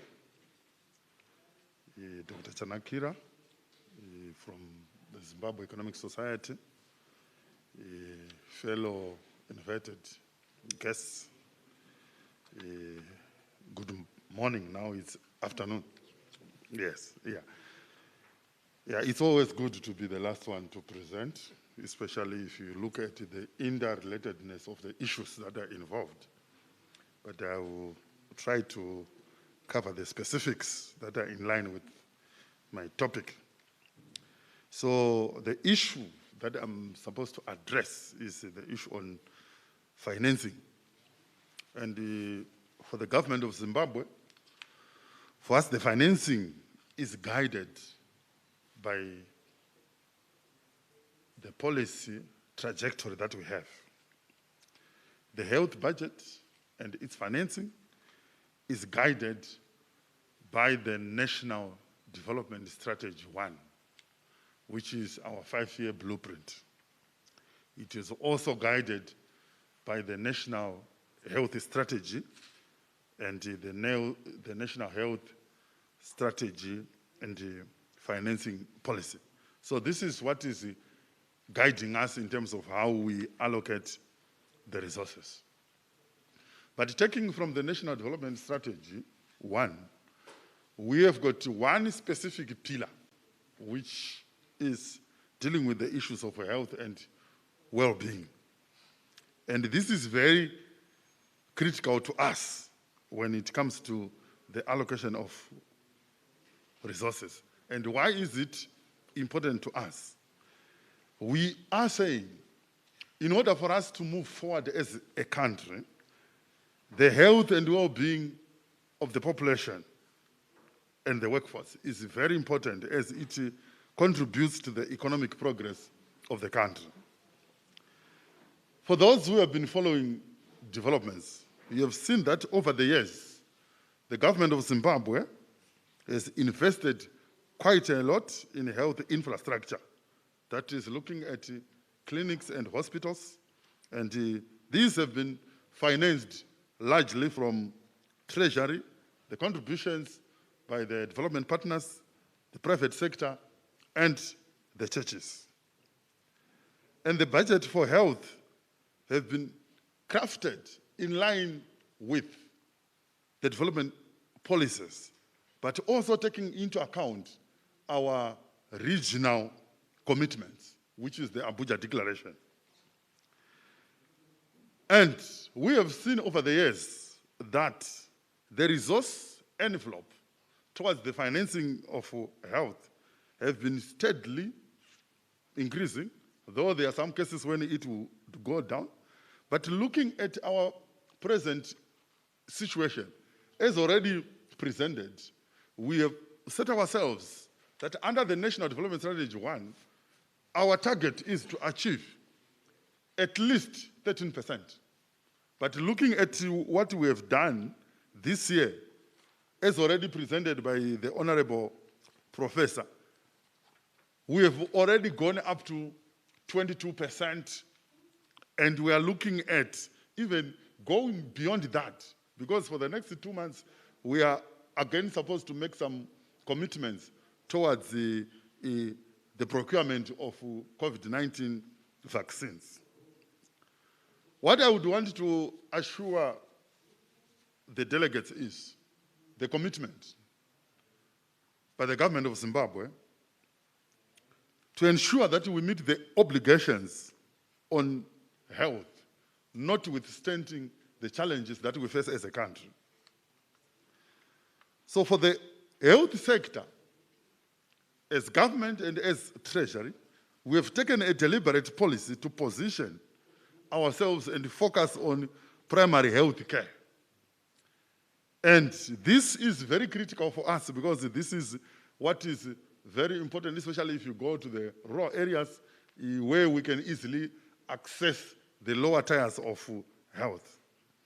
And we have also seen that in terms of the national budget, contributions are also coming through the public sector investment and programs. We have also seen infrastructure being constructed through the usage of devolution funds. The local authorities, they've also made investments in health and the private players. The National Development Strategy, as the overall socio-economic development blueprint of the country, supported by the National Health Strategy 2021 up to 25, and the financing strategy, they form the policy backbone of the government thrust on health. And this outlines the relevant strategies for delivering and financing interventions. And this is the policy that is leading the country in attaining health service coverage and the quality of care that is consistent with the dictates of the upper middle income country.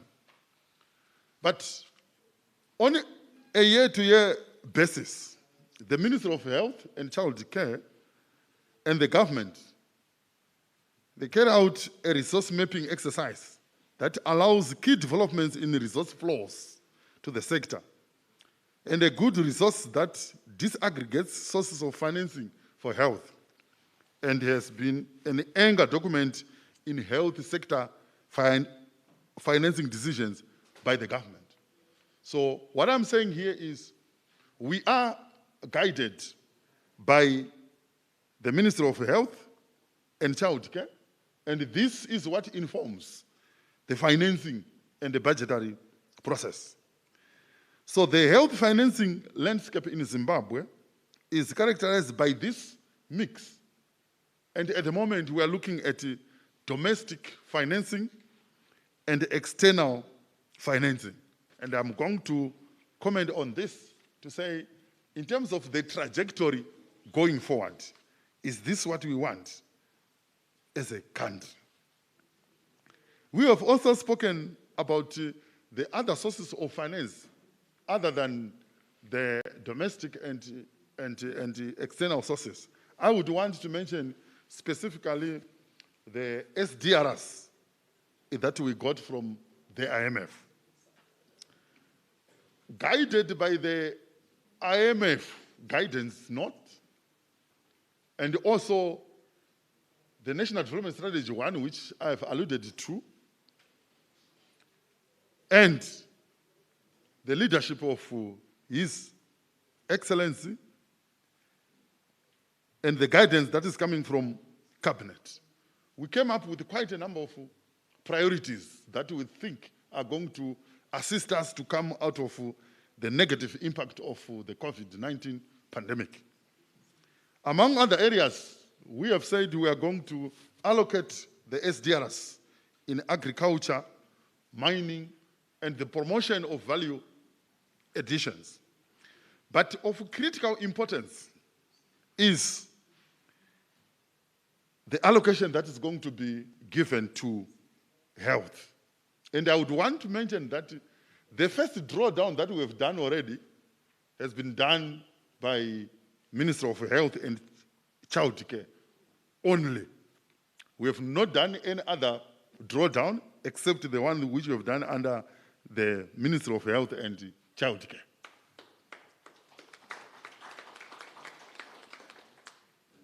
And this is specifically towards the acquisition of COVID-19 vaccines, and we are also looking at investments in hospital infrastructure. Honorable Murugira has spoken about research and development. Some of the areas where we are going to allocate the SDRs, specifically under health and child care, is investment in pharmaceuticals. We are looking at research and development, and this is going to cushion us towards future health shocks. I think it is very important for us to draw the lessons that we got from this COVID-19 pandemic. It's very critical for us to be futuristic, knowing very well that we can also have other future pandemics that we may not know their names.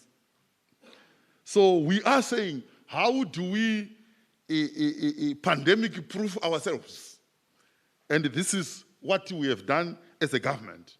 And the Treasury is facilitating that. The other financing architectures that are there, I've mentioned already local government, that it is also in the thick of things, private sector and external support.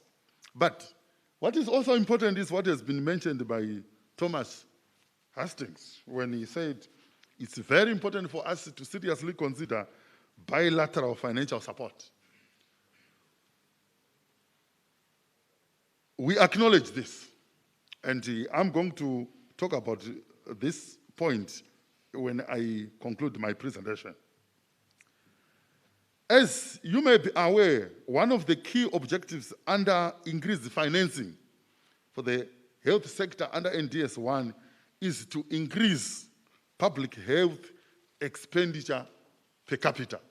This is provided for under the National Development Strategy 1, that by 2025, our per capita expenditure on public health should increase up to $86. And the evidence is already showing that government, we are on track to delivering on that. Then I would also want to mention that over the period from 2016 to 2020, it has been mentioned that external financing accounted for 65% of overall health financing against 35% from domestic resources. This is unacceptable. And I would want the delegates to know that as government of Zimbabwe, we have got a responsibility to ensure that there's a shift from this scenario where external financing is dominating finance in the health sector.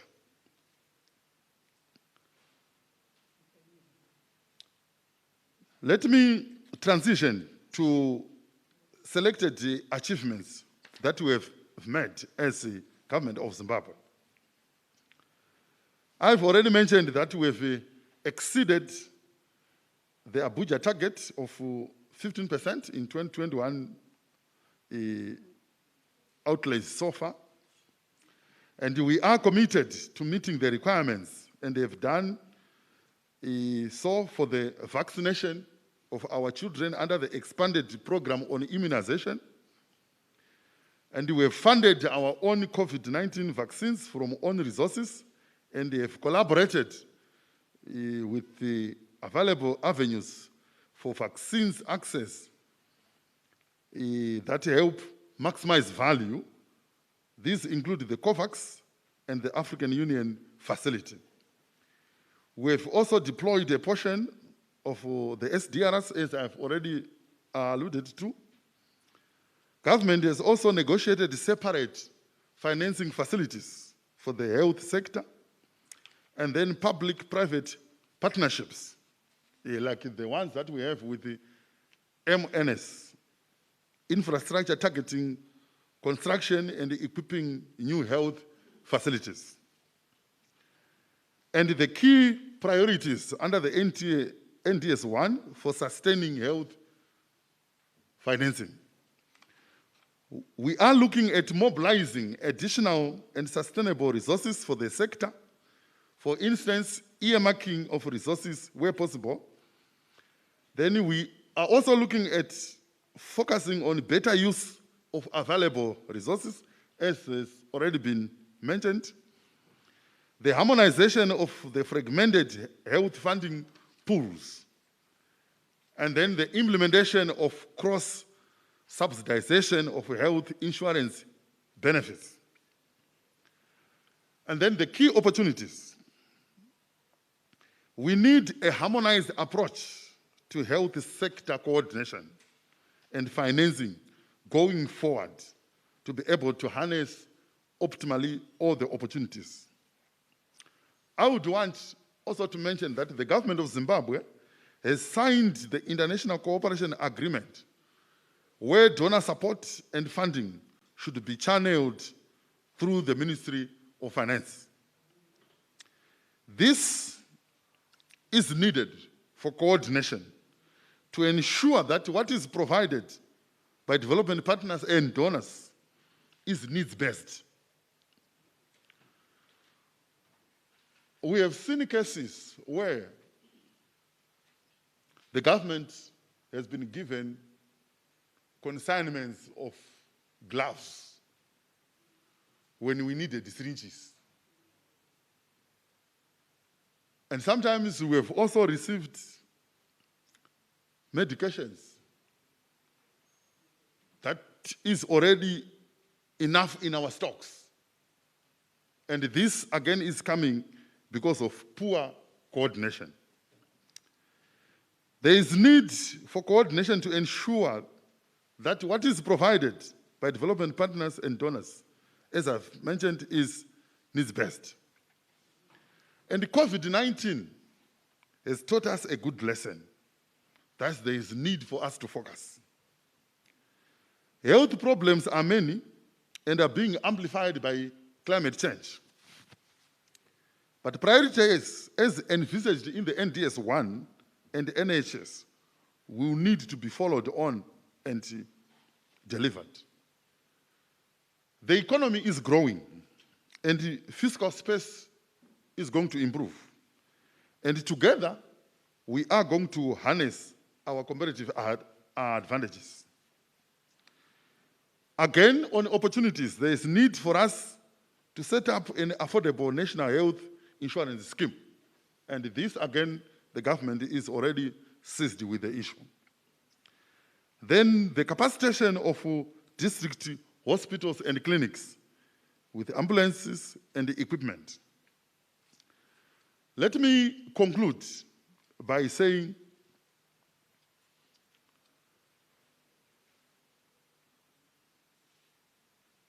Zimbabwe is committed to provide enough resources in the health sector. I know this might sound to be controversial, but Honorable Minister, I would want to mention that we cannot relegate the health of this country to the donor desk.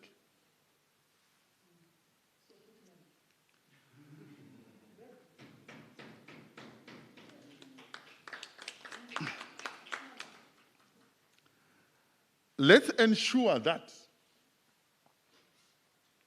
the long-term policy trajectory is for us to minimize dependency.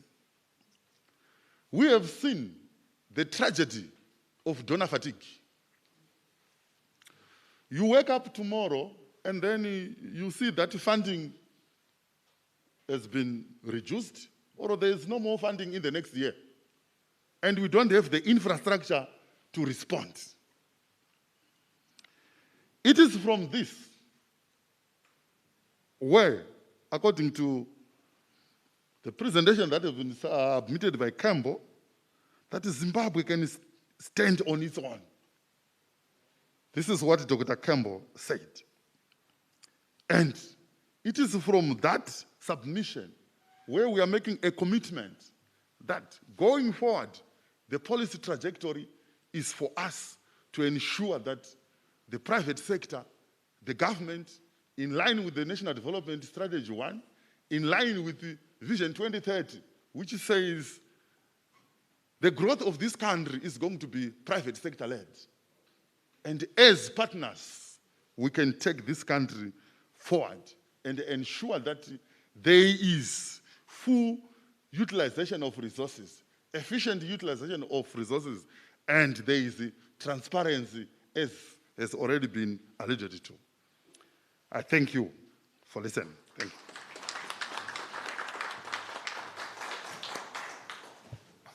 Thank you very much, Honorable Deputy Minister of Finance and Economic Development, for sharing with us the policy position to invest in primary health care, the options in the short term around domestic financing, external support, the use of the SDRs, but also the allocations and investment coming from the decentralized level of the government and also the private sector, but also the long-term vision of increased financing from the government of Zimbabwe.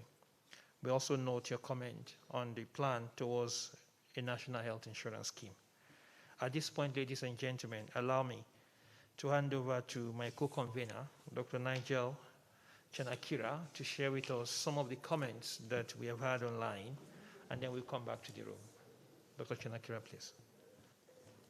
Thank you very much, co-convener. I'm appreciative of the time and opportunity that we have. And in that vein, can I say, allow me to say, all protocol observed on the part of the honorable ministers, our guests from the different ministries, and of course, Dr. Campo coming from New York. We interestingly have had over anything between 117 and 145 people online at various points in time. And I think it's a good point to actually look at some of the questions that we've received from our online audience that we have. And with your permission, I'm going to direct these to specific people. Dr. Mjiradima, if I can direct some questions to you. Professor Murwira, there's something for you as well. Absolutely. You will get an opportunity, no doubt, Dr. Labode. We recognize you, and you will definitely get an opportunity. But our online audience, we thought, would give us the sense there is just in the general public in terms of what is going on with our health system. So let's start with the neonatal deaths. I think we had a question with regards to maternal deaths and a comment pertaining to that. But on the neonatal deaths account, somebody says here, for half of all childhood deaths in Zimbabwe, but the budget and resources for neonatal care is a tiny, if not minuscule fraction of what is given to other areas. What is this and why is this so? And I think it's a pertinent question because I had also looked at the stats, and I can indicate to you just from an economic standpoint, it says our Zimbabwe Economic Society had come up with this, that despite all the positive trends, there is a need to improve the quality of care offered in the health facilities. And if you look at the multiple indicator cluster survey of 2019, women who received antenatal care, only 65% of them received all three key services. That is blood pressure measurement, 92%, blood sample, 92%, and urine testing, 65%. And clearly, the country needs to remain on track to achieving the SDG target by 2030, and hence the need to sustain the gains made heretofore and also make the required improvements through continued and sustainable funding from the sector.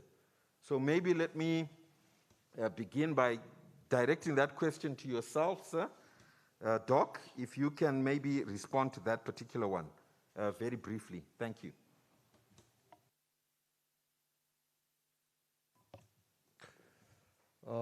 Honorable Ministers,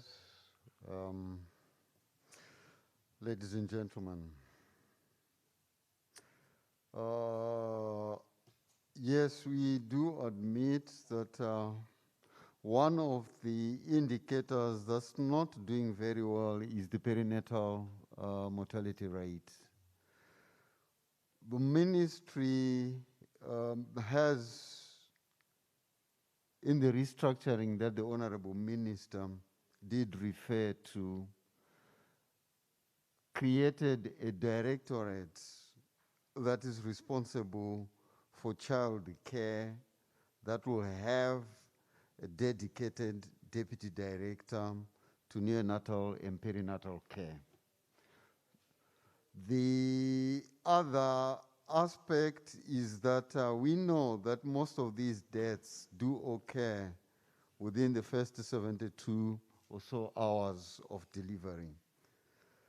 The ministry, I think already almost 4 or 5 years ago, has been trying to implement the fact that where possible, mothers and babies be either detained in institutions after delivery for the first 72 hours or are frequently seen within the 72 hours. Challenges have been in the HR component, but we still believe that we can manage to achieve some degree of success in this.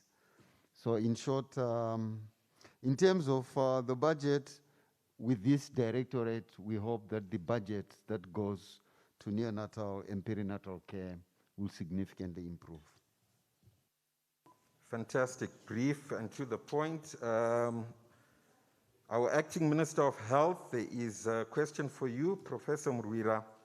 Thank you for the presentation, but can you please give us a time frame for all those plans for achievement in terms of other medical schools that you so elaborated on? So I'm not sure whether that's a fair question to you in your acting capacity, but I know you to be very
as long as they have the money to set it up. But we don't want people who pretend that they have the money and later they let the students suffer. Okay, fair point. Dr. Labode, over to you. Thank you very much. I just wanted to thank the Minister of Health for telling us that actually the Abuja Declaration ended up at 22% after including the purchase of the COVID vaccine. This I have a problem with, because while we're in the epidemic, the other diseases, SRH, NCDs, they were there, the malarias, they were still there. So it meant that we took money from those areas and put it somewhere else. And so I'm saying, as we move towards preparing a budget now, which the minister is bringing to Parliament on the 25th, I'm told, let's take into account the level of extreme poverty, 49%. The unemployment rate over 80%. The donor fatigue. I hope, Minister, as you are sitting there, you know that the British government has withdrawn its donor funding for purchase of contraceptives. It was to the tune of 16 million USD. They've withdrawn that, which means by end of 2022, entering 2023, we have a shortage of contraceptives in Zimbabwe because we're 100% funded, and the population explosion begins. So this is important. So I'm asking the Minister Mthuli Ncube to separate, to ring-fence the money for COVID vaccines, so that we understand how much money, operational money we have for the Ministry of Health for all other things. Thank you. And then there is the issue of the hidden cost of health, coming from the teenage pregnancies epidemic needs to be acknowledged and dealt with. We have two choices. We either be bold enough, Minister, and amend Section 36 of the Public Health Act and allow these girls to access sexual reproductive health services, or we then create a teenage pregnancy care fund, because they are there, they're going to be there, and they need to be funded. The parents did not ask for this, but government said you can give birth. Thank you. Okay, thank you. Will we have an immediate response? Acting Minister of Health, thank you. Sure. I really appreciate the comments and questions from Honorable Dr. Labode. I know she's very passionate about health, and that passion is appreciated. I am sure, and also as a member of Parliament, that she will be able to defend our budget in Parliament and be as passionate as that. We are aware that we are facing multiple challenges, but challenges are the ones that make people survive. And we have a very strong will as a nation, not only as a government, I mean as a people, to continue living and living in dignity. And I believe that health is one of the most important pillars that we need. Yes, we appreciate the help that we were given, including the donor funding from the UK, which is very well appreciated. But they can only give us when they have the money to do so. If they don't have the money, we don't stop, we continue. And when they have the money in the future, we would appreciate having that money. That's why we are having all these meetings. But just to say that while we regret that, we don't stop. we move. And I think that has been also been pointed out by Mr. Hastings about all these things, about finally, because we cannot be a basket case forever, no? And it's not nice to be a basket case, but it's nice to be a partner. I think it's very important to know that it's nice to be a partner. We are there, we have opportunities as a country where the private sector from all over the world can profit from us through doing activities that are beneficial to this country. So that's the way we approach things. We don't approach it like, oh, here we are lying about to die and we need help. Yes, we do, but if it doesn't come, we'll do what we do. So I think that's very important when we are addressing donor fatigue, while we appreciate the help that comes. On the other hand, when it comes to other diseases, it's very well appreciated, but COVID came and it hit us very hard. It actually showed the vulnerabilities within our health sector, and it helped us to see that the infrastructure actually had to come up. So that's why we are building the infrastructure, and we hope that as you discuss in Parliament, and as we look at other diseases, non-communicable and other diseases, we are more prepared for the future. And I'm sure your passionate subject about teenage health could also be addressed.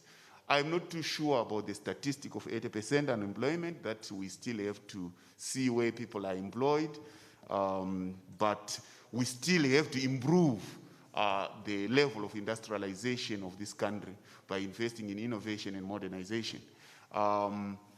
Statistics could deceive. Some people would say that we have 90% unemployment. Some people say we have 5% unemployment. Some people say we have 25%. So, but the most important thing is that we have to continue improving the conditions of living of the people of this country, and that our efforts have to be in that direction. I thank you. Okay, thank you very much, Honorable Minister. Can I have a show of hands? Any other questions or comments? I'm told there's a hand at the back there. If you can just get the mic across to them. I'll take one or two more questions after this one. Time is not on our side. Yeah, thank you very much. The observations we had this morning on migration have largely been on the cost, the negative aspect. And yet when you look at the stock of diaspora, Zimbabweans that are now living or working out, it's such a rich resource that can be harnessed. We saw in 2008, 2009 with the cholera outbreak, how the IOM assisted by bringing some of the doctors, Zimbabwean doctors abroad that understood the context, that came to work with the local doctors. So my question basically is, especially Dr. Campbell, you are sitting in New York, don't we have some good experiences in terms of the role of the diaspora, not only in terms of the remittances, but also in terms of the knowledge, the know-how, because they've been exposed to the latest sort of knowledge in specific areas. And that can be leveraged. And I know IOM has been trying actually to, and it's a low-hanging fruit, I think, for Zimbabwe.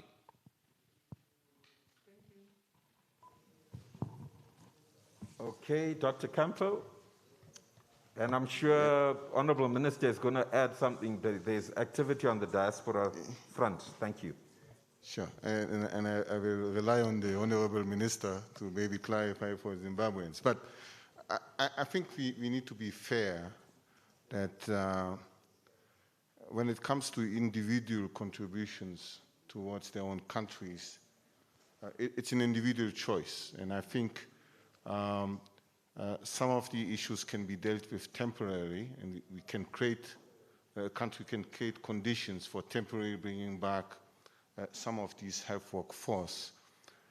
But you still need a definite solutions to avoid the exodus of your workers, So maybe jumping even on the first question which was asked, building the teaching institution will not necessarily solve the problem if the conditions of the health worker force in Zimbabwe,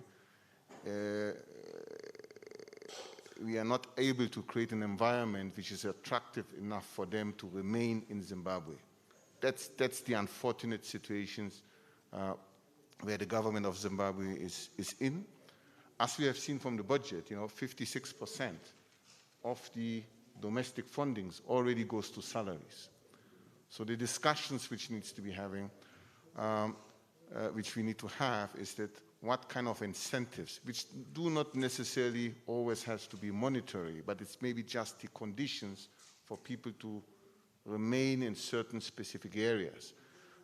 I think that the ministry, and I know that the ministry is also battling with, not having everybody just in Harare. So how do we bring in healthcare also where the population is? So it's not just out of the country, but it's also equal distributions within the country in itself. Now, the Honorable Minister will be responding on how he will be able to bring back some of those people from the diaspora. But our trends have been shown internationally, people will only come back when the global or general situations of a country is improving. Otherwise, they will have one foot here, one foot there, and it is difficult because these are individual decisions which cannot necessarily be enforced. Even when there were treaties where we are saying that one country should not be hijacking the workforce from another countries, it is always difficult because there are economic and development interests which are in play, which favors one over the others, and which are not necessarily always under our control. But I think the best way of maintaining is to really have a hard look about what needs to be done of maintaining, the workforce within. And it is difficult for government as well because the health workers is just one cadre of civil servant. You also have a number of other cadres who could make exactly the same plea as you have said. Let me stop here. I know it's not a satisfying answer, but that's the reality and in the world which we are living and which we will have to face. Thank you very much. There is always the issue of knowledge gain, which is important. And the world, a multipolar world, when people are going from different places to different places, they gain experience. That's true. But this question is a complex question. This is a poor country which is trying to do its best to educate its people, spending the very little money that they have in educating people. And somebody's just waiting to harvest that. So it has many dimensions, including very moral ones on international diplomacy. And then, I don't want to go deeper into this because I think this example just illustrates what happens. However, people are free to migrate. You can't force them. But our international systems, you have to take cognizance of the efforts that are made by countries in the spirit of fairness to see how we can actually, within a structure, harness the issue of remittances and so forth and so on. I'm sure there are countries like the Philippines that do what they do within this context. But I think it's a discussion. That's why we sit with partners to say, how can we solve this one and how can we solve this one?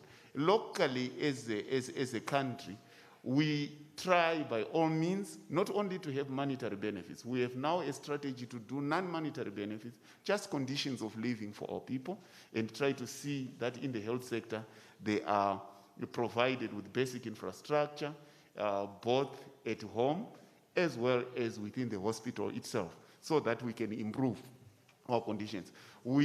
I'm sure that we are aware that we cannot prevent people from moving across the world. They will move. So it has multiple ways in which we can basically solve it. But you must know that when our people go, we would have educated them. And vacuuming them out of the country surely should be done with a world mind, with a humanitarian, United Nations kind of thing. That the little thing that we produce, you always vacuum, and you profit from it, then you accuse us of having a collapsing health system. It's not very fair. Thank you. Okay, thank you very much, Honorable Minister. I just want to perhaps summarize what colleagues in the Zimbabwe Economic Society came up with. And this may be insightful for our two key ministries, just in closing in terms of some of the comments that came from our platform. Number one, there is a statement explicitly that's saying, let's transparently see 5 areas in terms of our expenditures. Number one, hospital infrastructure. What is our stock of total facilities available? Central, provincial hospitals and clinics and their status. Number two, what is the hospital equipment hardware and software status, so that we are clear-cut in terms of what is contained in those existing areas. Number three, very explicitly, what is the maintenance and servicing costs that are being levied annually for that equipment and infrastructure?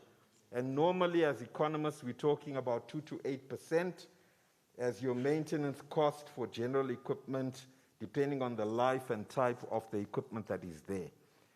Number four, this one will excite you, Professor Murwira. There was a Zimbabwe pharmaceutical UNIDO study done, the pharmaceutical sector. A report was actually released. Dr. Mjiradima would be aware of that. It spoke about $42 million being required for research and development for our only pharmaceutical department that is there. UZ was the one that was targeted, and then the 8 manufacturers of drugs for human consumption. 42 million was availed. Can the SDR pocket not be allocated to that one? Because research has already been done. Number 5, of course, is the health workers' salaries. I think Dr. Mjiradima pointed out, if we don't take care of that, then we're going to lose the value that we've invested over the years. And then there are 5 specific health options as recommendations. Number 1, make a commitment to increase that budget of health to 20%. Because already you're talking 22%, but it was COVID related, which is what Dr. Laborde referred to as an aberration. So why not us target? Because we know there's a backlog in terms of stock, 20 years of hyperinflation. So let's make an explicit target. Our health is our wealth. Next one, that within the budget allocation, 20% of the resources should be deployed under results-based financing. And there's a detailed paragraph around that. Third one, I think the Minister of Health, Vice President Chiwenga, has already mentioned this, the introduction of the earmarked sin tax on cigarettes, alcohol, and possibly sugar, which we know is a major cause. And we know sin tax of 3 to 5% on all sales of processed tobacco and alcohol will avail additional resources that can be directed towards specific health needs. Could be done in this very budget. Number 4, convert the National HIV Trust into a more generalized chronic and non-communicable diseases trust fund, so that you are including all those. I think we are commended. Dr. Campo mentioned we've already had success there. You know, why change it? Just add a little bit and manage it as effectively as we have done. The National Social Health Fund was discussed, and then specifically earmark a percentage for health within the 2% intermediate money transfer tax. I think that we are saying should come out specifically. And then finally, in terms of innovation, I think I certainly chaired the Solidarity Trust, where we were involved in various COVID activities. We raised $1.6 million within 6 weeks for the rehabilitation of St. Anne's Hospital. I'm delighted to say that the private sector couldn't travel because of COVID restrictions. And interestingly, our partners within the UN organizations couldn't travel as well. They gave us $800,000. Now, what does that say to me? Why not create a credit to the private sector for such initiative? They knew they would die, or we knew we would die. So we quickly mobilized funds, and we facilitated not only our money, but our talent. For 6 months, I personally chaired that fund. in order to give credibility to the whole thing. Is that not an additional source of funding? And Ministry of Finance, I'm appealing to you, give us a tax credit for that, and I can assure you, with the prescribed asset status, I personally, together with the Zimbabwe Economic Society, can mobilize more funds than we ever have seen. I thank you. Back to you, Doc. Thank you very much, Dr. Nigel. May I use this opportunity to therefore start inviting the panelists for their closing statement, because we've actually spent a lot of time. If you allow me, I'd like to invite the Deputy Minister of Finance and Economic Development, Honorable Clemens Chidua, for his closing statement.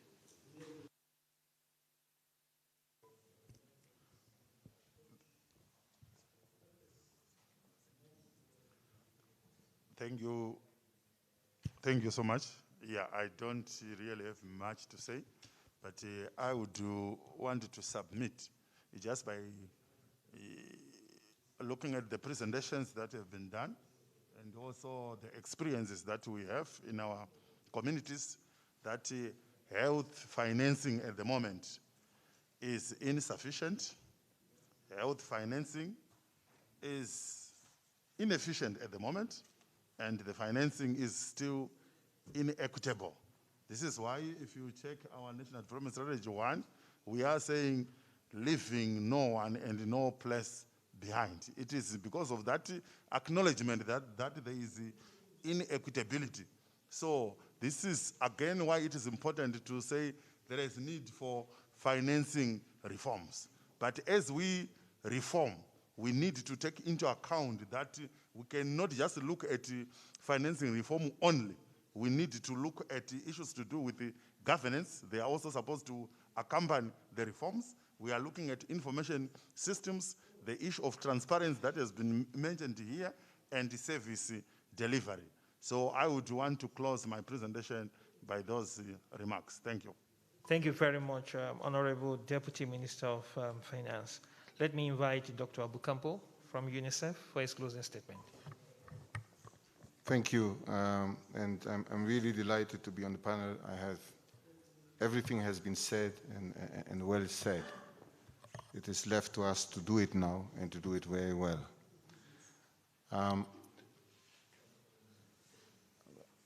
I hear the Deputy Minister for the Ministry of Finance, and I applaud that they're looking for pathways for independencies to finance their health sector, which is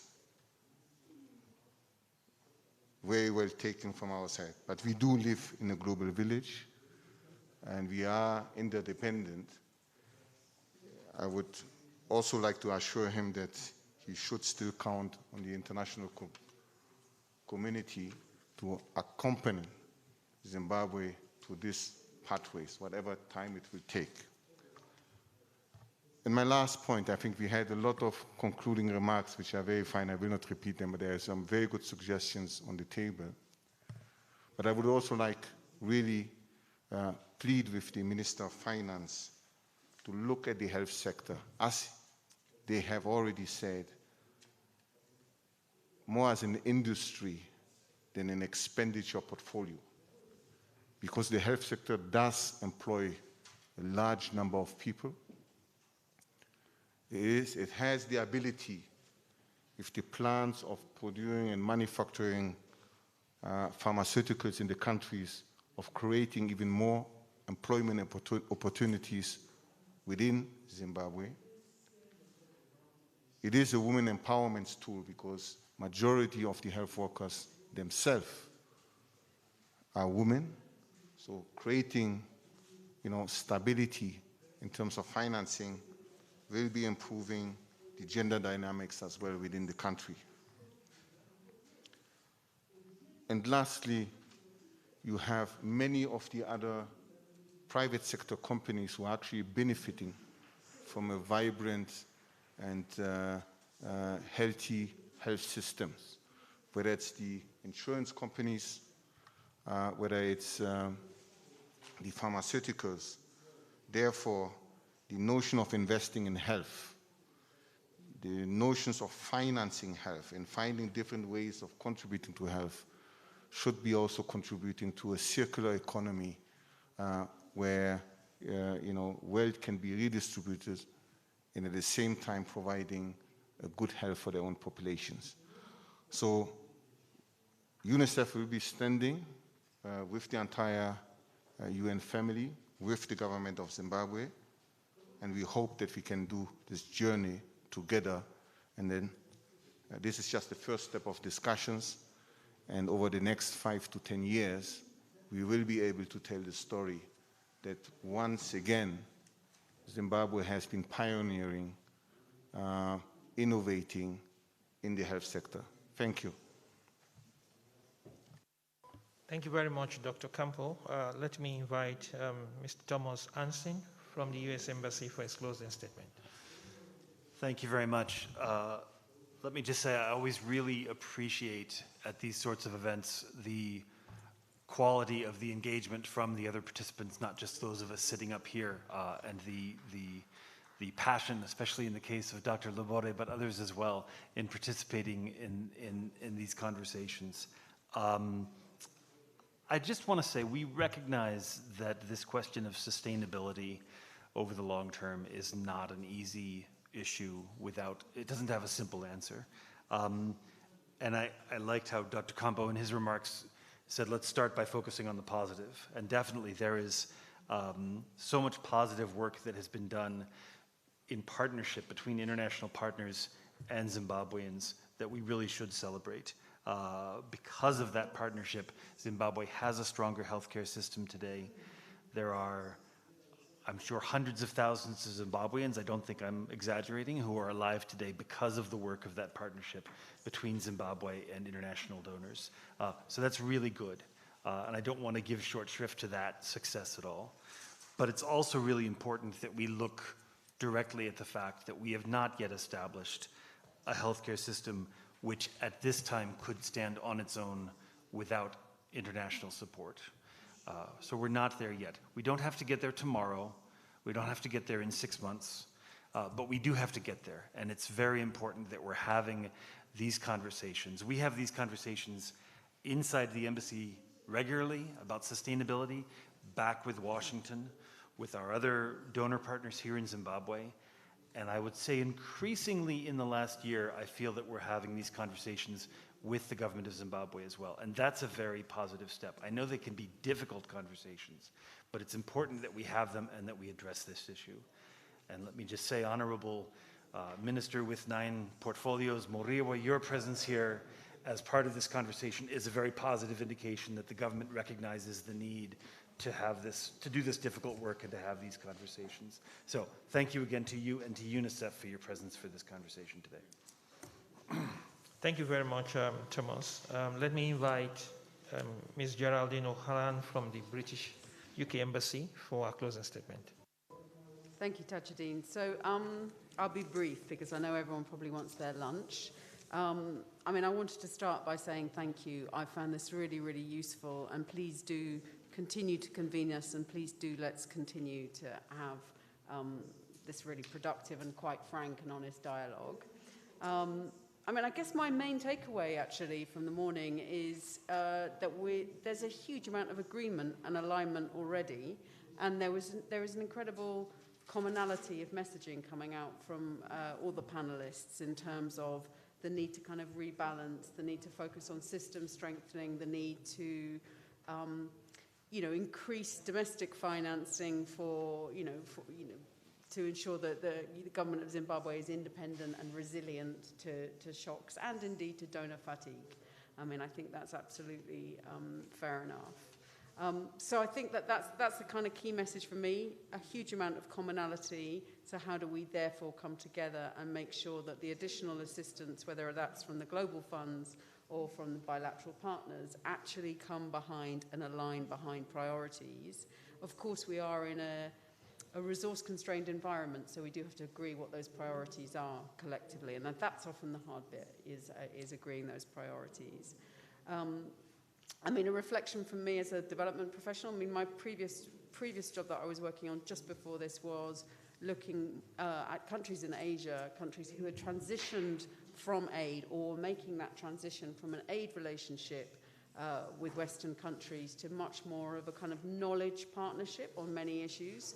And I think that's what we would want to see in the next few years in terms of the next iteration of the Health Development Fund and how we work as bilateral partners with the government of Zimbabwe, which is rebalancing the resources that we're providing for essential services and putting more resources into system strengthening and into technical assistance and thinking about best practice and knowledge exchange. So I think that's the best way to build the resilience of the system and make it more resilient to shocks and make it more sustainable. And certainly for me, as I come to Zimbabwe, that's definitely going to be a key focus for me, not just in the health sector, but in many sectors. How do we shift that to more of a partnership around knowledge, sustainability, and resilience?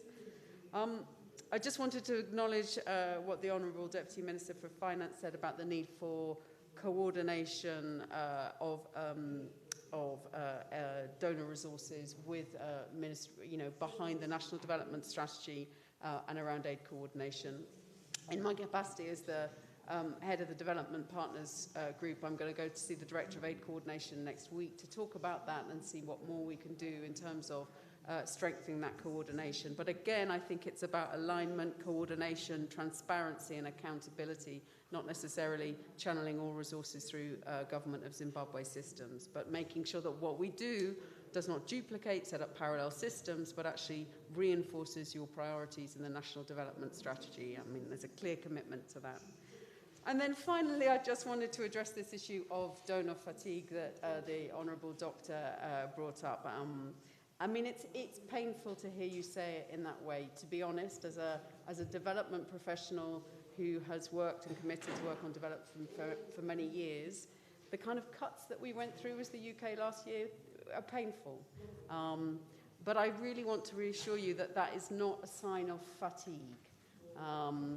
The UK has been a main donor in this sector for decades, and we are the largest donor in the Health Development Fund, and going forward we will continue to be.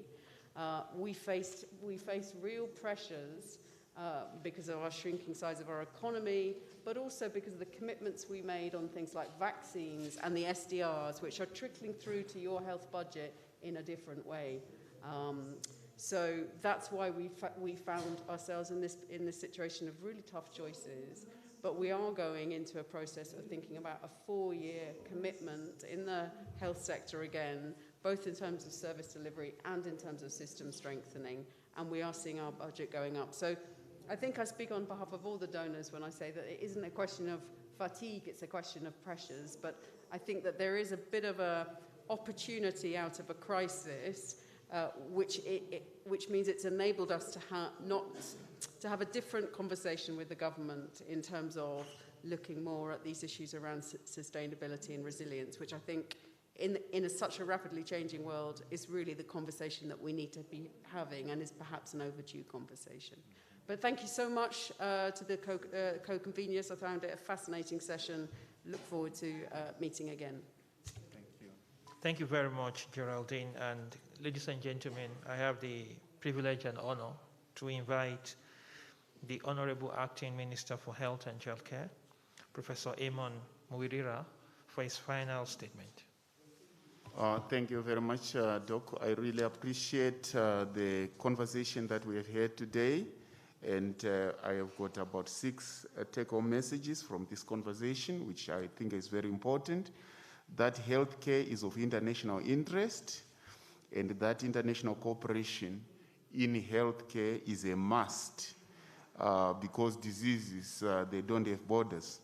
And so it ceases to be a matter of charity, it becomes a matter of international interest. So unlike all other sectors, so because if we have COVID, it doesn't say you're a Zimbabwean or you're from UK. It will affect you. So basically it means no one is safe until we are all safe. So that basically is the basis of our cooperation in the health sector. It therefore also means, on my second point, that investment in human resources and human resources retention is a must, and that we should work in this area. So whenever we are talking about cooperation, we are thinking about these things. And also investment in the health services infrastructure becomes a key point for cooperation, being underpinned by the very same fact that I said, no one is safe until everybody is safe. So it means also cooperation and coordination of financing becomes a very important mechanism in our dealings on this matter. And on the fifth point, talking about research and development and innovation, not as a source sink phenomenon, but as a network phenomenon, which is across the nations when they cooperate in areas that are of common interest, knowing very well that diseases are a threat to humanity, not to a particular nation on its own. It therefore means we have to ramp up investment both in the public and private sector, in the pharmaceutical sector, in the biomedical engineering sector, and so forth. You would know that Zimbabwe has made several efforts, including the production of oxygen in this country, because we are faced with a very bad situation where we have to do extraordinary things sometimes. And I think cooperation in this area, as I said, health is of international, not only national interest, is of international interest. It therefore means cooperation in this area is mandatory, whatever we might do, otherwise we all perish. So I really appreciate the kind of discussions, frank discussions that we have made, and in all our dealings, it also means transparency is very important, and transparency not as a one-sided issue, but as a cooperative issue. It's a very important characteristic in human relations as we move our world forward. I thank you.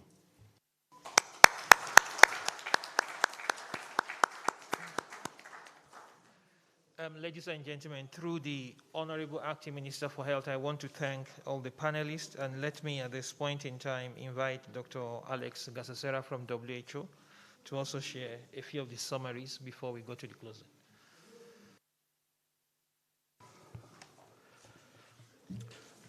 Thank you very much, Tajuddin. Honorable Ministers, Excellencies, distinguished ladies and gentlemen, you'll all agree with me that we have had such a rich discussion with very important points shared that's very hard to summarize, and I will not attempt to summarize. But just some key themes that flew through our discussion this morning. The first is the very strong government commitment to ensuring health financing to achieve the expected outcomes directly in health and for the economic development of Zimbabwe. So we have had this come out very strongly from the Honorable Acting Minister of Health and Childcare, the Honorable Deputy Minister, but also from the Acting Permanent Secretary's presentation that set us off. So that's one theme that recurrently came through our conversations this morning or this afternoon. Again, I could not summarize it better than what the Acting Minister of Health and Childcare said, the importance of partnership. The importance of partnership for us to achieve our desired health outcomes. From the government, and we have had the partners commit to this partnership to achieve the outcomes as defined in the national strategic policies that guide all of us. We had a very strong conversation around priorities. Again, many things came out, but really one that stood out in almost all comments from the panelists and from the online colleagues was the issue of health, human resources for health.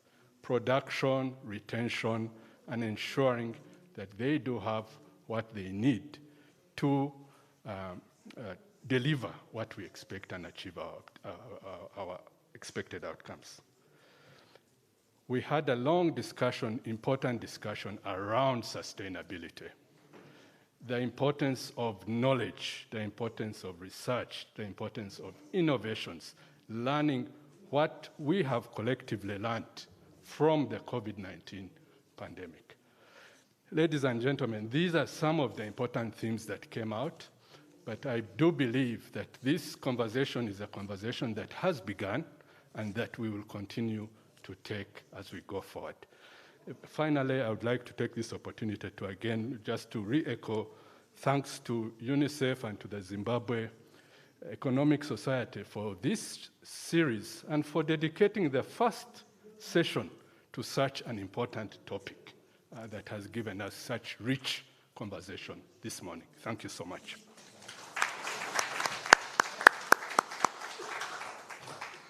Thank you, Dr. Gasera. Just to inform that we will have a written technical report of the session in due course, and that will be available both online and a few hard copies will be available. Also to request the speakers, if you have had written speeches, to make that available to the team in the Secretariat, because that will help with the written report. At this point, it's my pleasure to invite Dr. Dobi, the Chief Director for Public Health in the Ministry of Health, to help us with the closing remark. And let me also add that Dr. Gobi is also a gentleman from the military. He's a group captain. Thank you.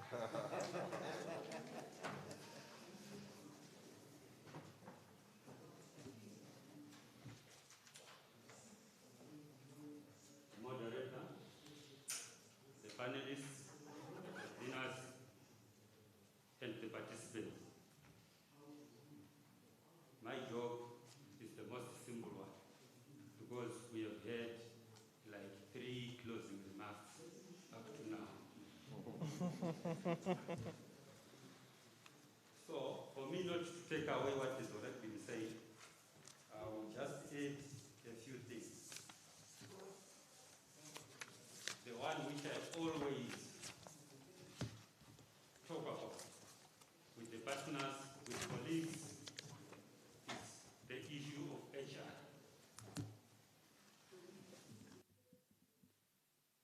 It's the issue of HR, which was spoken about passionately today.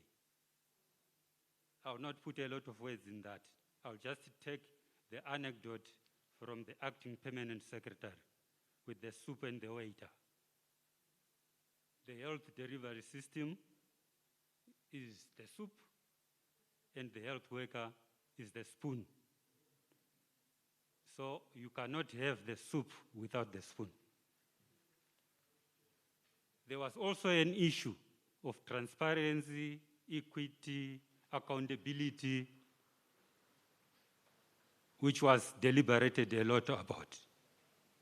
We do not need a rocket scientist to come and tell us that this is what we should do. Whether we have got little resources or we have plenty of them, this is what should be done. And it should be done without thinking. And I also am glad that the Deputy Minister of Finance has said one very strong verb here. It is unacceptable for Zimbabwe to have its health being financed by partners and outsiders. 65-35 should be reversed, at least. 65 should be for Zimbabwe and 35 for our partners. So, with this, I thank you all and have a good day.